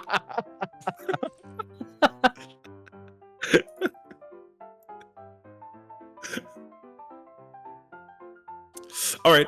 So you open the door. You can do that while invisible. Like that's fine. Great. And then I go into the room, and I assume the invisibility wears off after that. Yeah. As you open up the door, there is a large room beyond this, and this large room is filled to the brim with people. All these people look a lot less chic as the people upstairs. These are more the type of bandits, and from the look of it, as you open up the door, there seems to be some sort of a standoff. Not in a combat kind of way, but more a discussion between two groups, where one group that is against the wall on the far side is currently trying to convey something to the rest of the people here. And you basically enter mid-conversation, where one gentleman that is standing in the front with a captain's blue jacket and a tricorn hat on his head basically waves at everyone else and say, we can make a lot of money from this. What we need to do is bring the portrait right into the... Hey, who are you? Oh, nobody. Bye.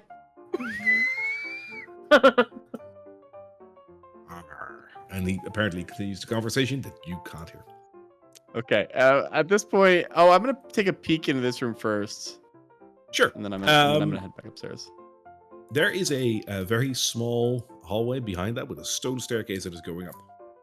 Oh, going up. All right. Yep. I'll go up. You can only go up a couple of steps before boing, you walk against a bubble Oh, wall man. that is holding you down. All right. I'll go up the normal way. He shut himself out again. Hey, you know what? All right, that'll bring us back to the ground floor. Oop, and we still have happy music. There we are.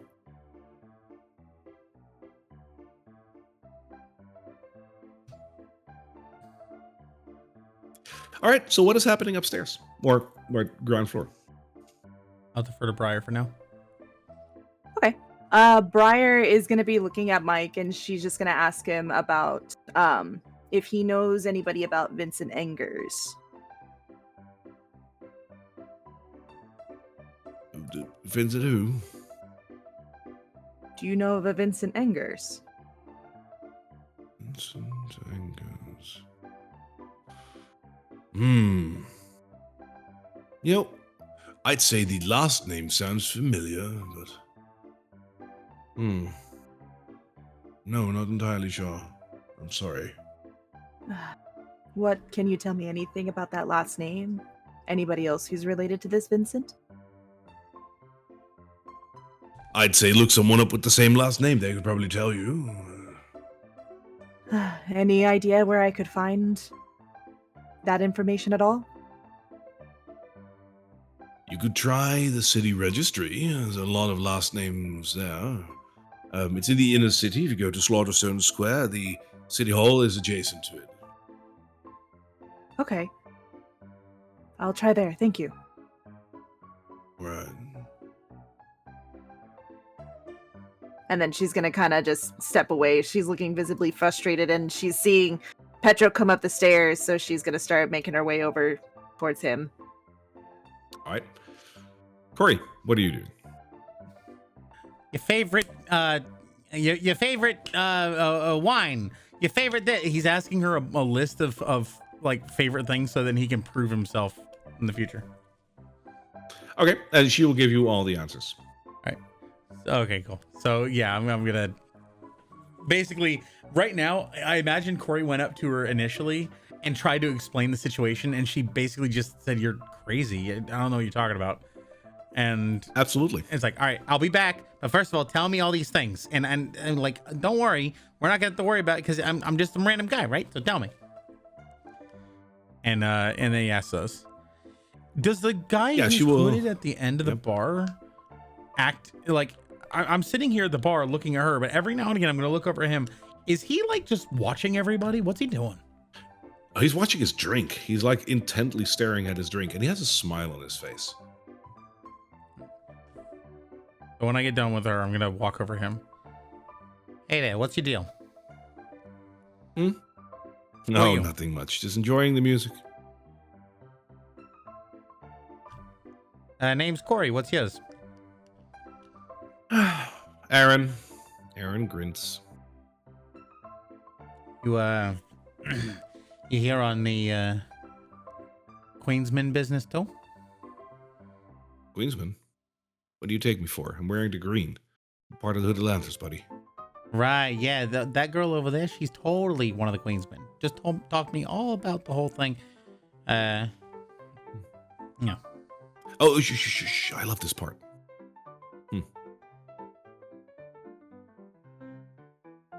Did a meteor fall on Drakkenheim? Yeah, I believe so. God, I miss this music, though. Do you know Petra Lang? The lieutenants. Yeah, I know her. Whatever. Is she okay? She died a couple days ago. Oh, well, that's a shame. Oh, this part always gets me. All right, you enjoy your drink. What'd you guys find? Nothing. Oh, there's a bunch of people arguing downstairs. There's people downstairs? Oh, yeah, there's a whole bunch of them. It looks like they're doing some sort of deal, and they're all arguing with each other, and I was scared. Let's all go down together, Petro. Sounds like a plan. There might be stuff upstairs, too. I feel like what we're looking for might be downstairs. All right, you guys are going to go into the basements? Mm-hmm. I will bring the other tokens with you. There you are. Gonna scooch on out of the way. Let me grab a couple Everything bottles. down here looks... Yeah, the bottles look pristine. Like gorgeous labels on it as well. At this point, Corey, do you look at the labels at all? Yeah, I'm looking at the labels, like going, oh, this will be expensive. Obviously, it's gonna go away. It's a bottle of Crowned Wine Vintage, 1110. It's corked last year, apparently. Oh. Yeah. Yep. This tracks. Now, this ain't good. Why am I even? He puts it back on the shelf. Sucks. Sorry, Steal Corey. from this place. All right. So where are these people there, Petro? Oh, well, if you go this way, it's just another door that leads to an invisible wall. But if you go this way, and then I point toward, or well, oops, I point toward all the people doing the deal. I Oh, pull no. out my badge. Queensman official business.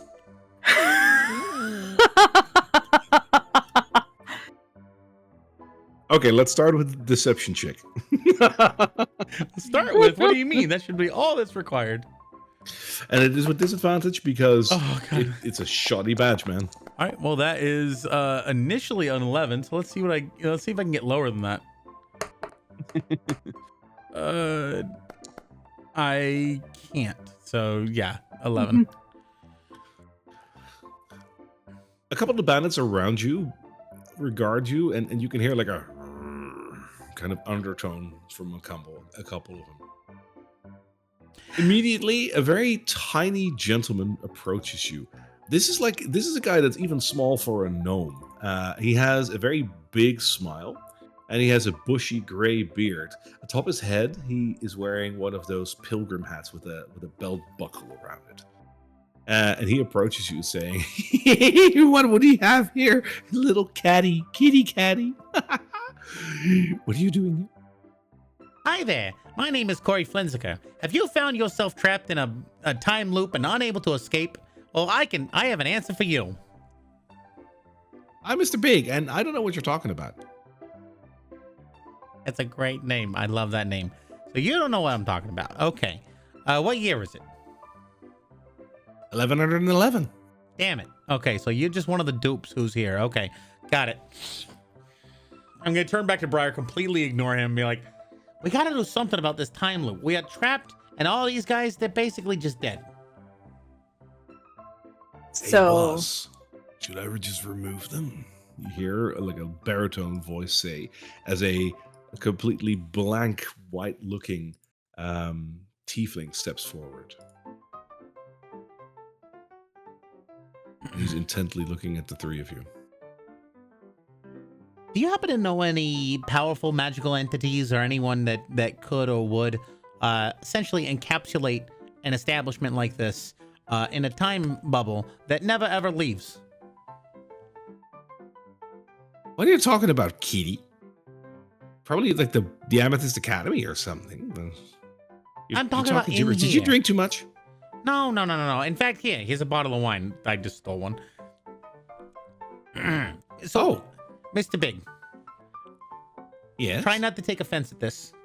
Are you a leprechaun? Well, I never. Yes. Nailed it. All right. Okay. So yeah, sometimes anyway. What kind of can you? Are you like responsible for all this? Did you do this? For what? I'm gonna look in his eye. Can I tell if he's truly confused? I mean, he's looking mischievous, but like the leprechauns tend to look like that, like inherently. You could try to make a good perception on this. Yeah, you can roll for it if you want to. Perception? Okay. Yeah. Or insight. No. I'm good. I'm good. I got a 22. Wow. Damn. Okay. Wow. Not 20, He's right? definitely. Yeah.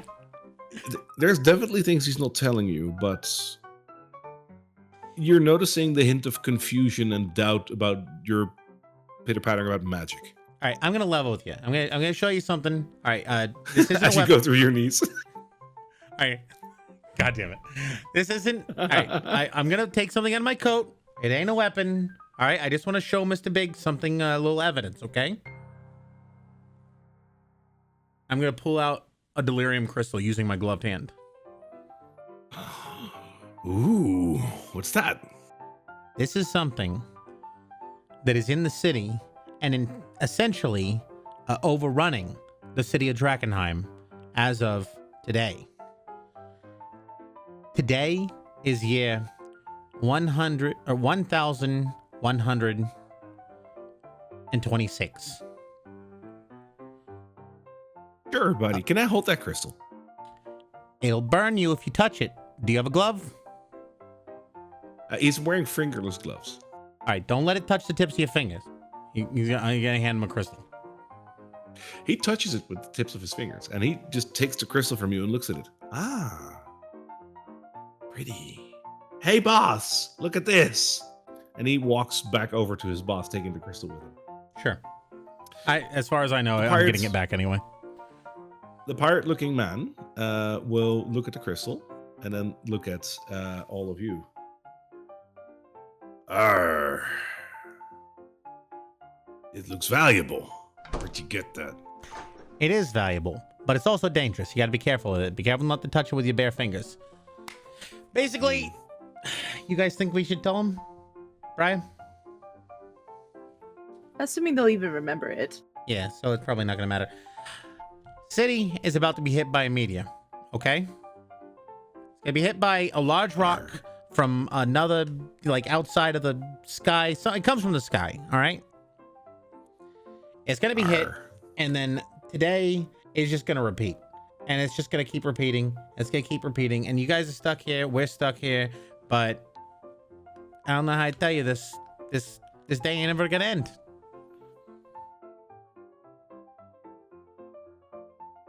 At hearing this, Petro pipes up and he's just like, "It's true. Unfortunately, everybody here is about to die.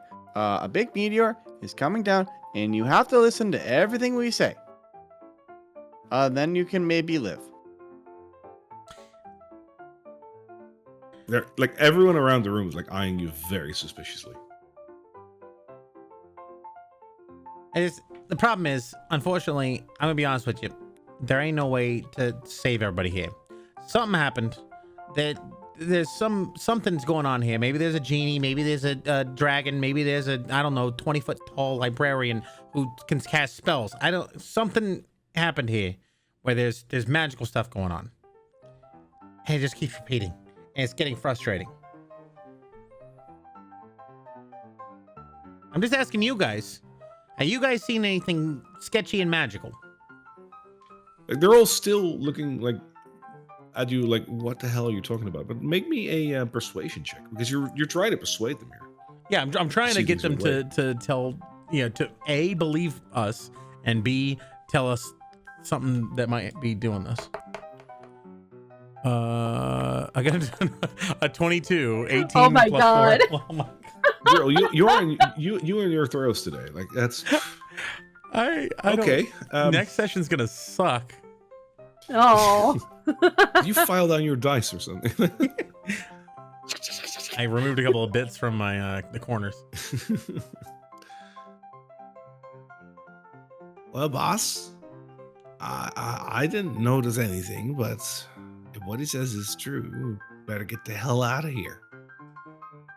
Arr. Good luck. I'm just gonna step aside. Arr. We'd better be taking our leave. All right, lads. We'll be seeing you. Don't forget our team name, the Delirious Dozen.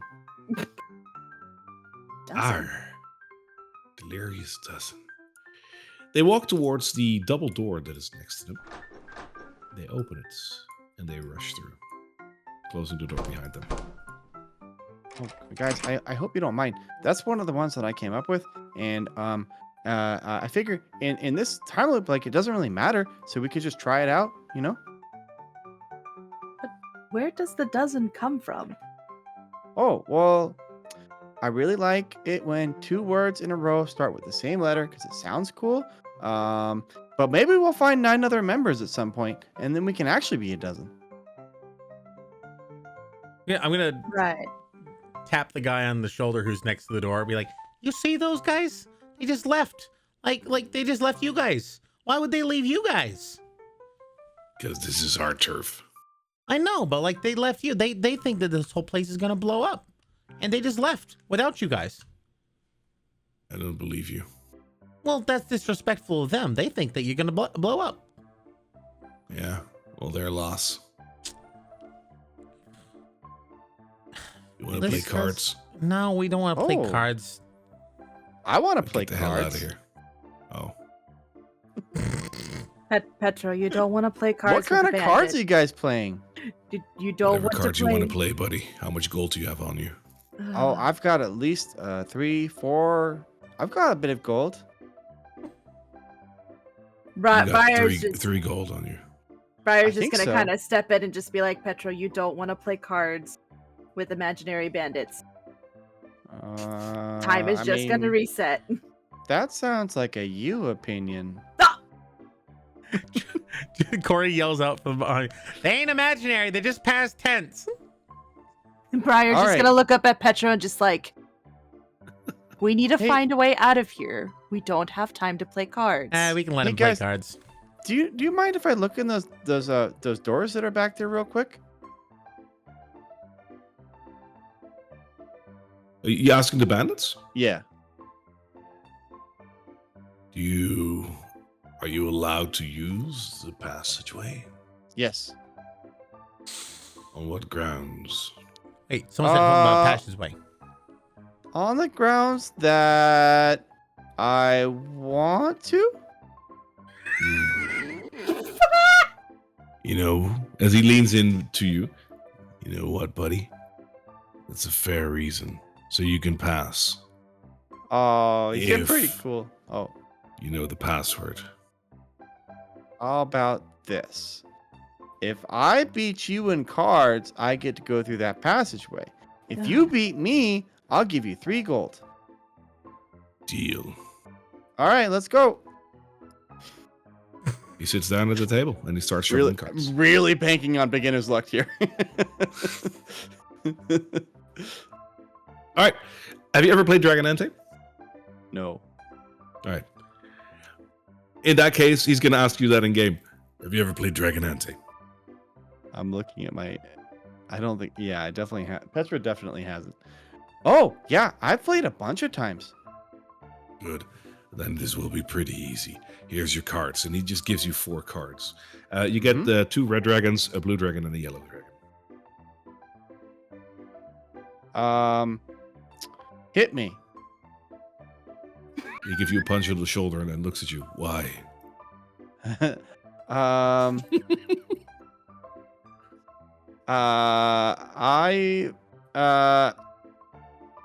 It's been a while since I played. I don't really remember what all the things do.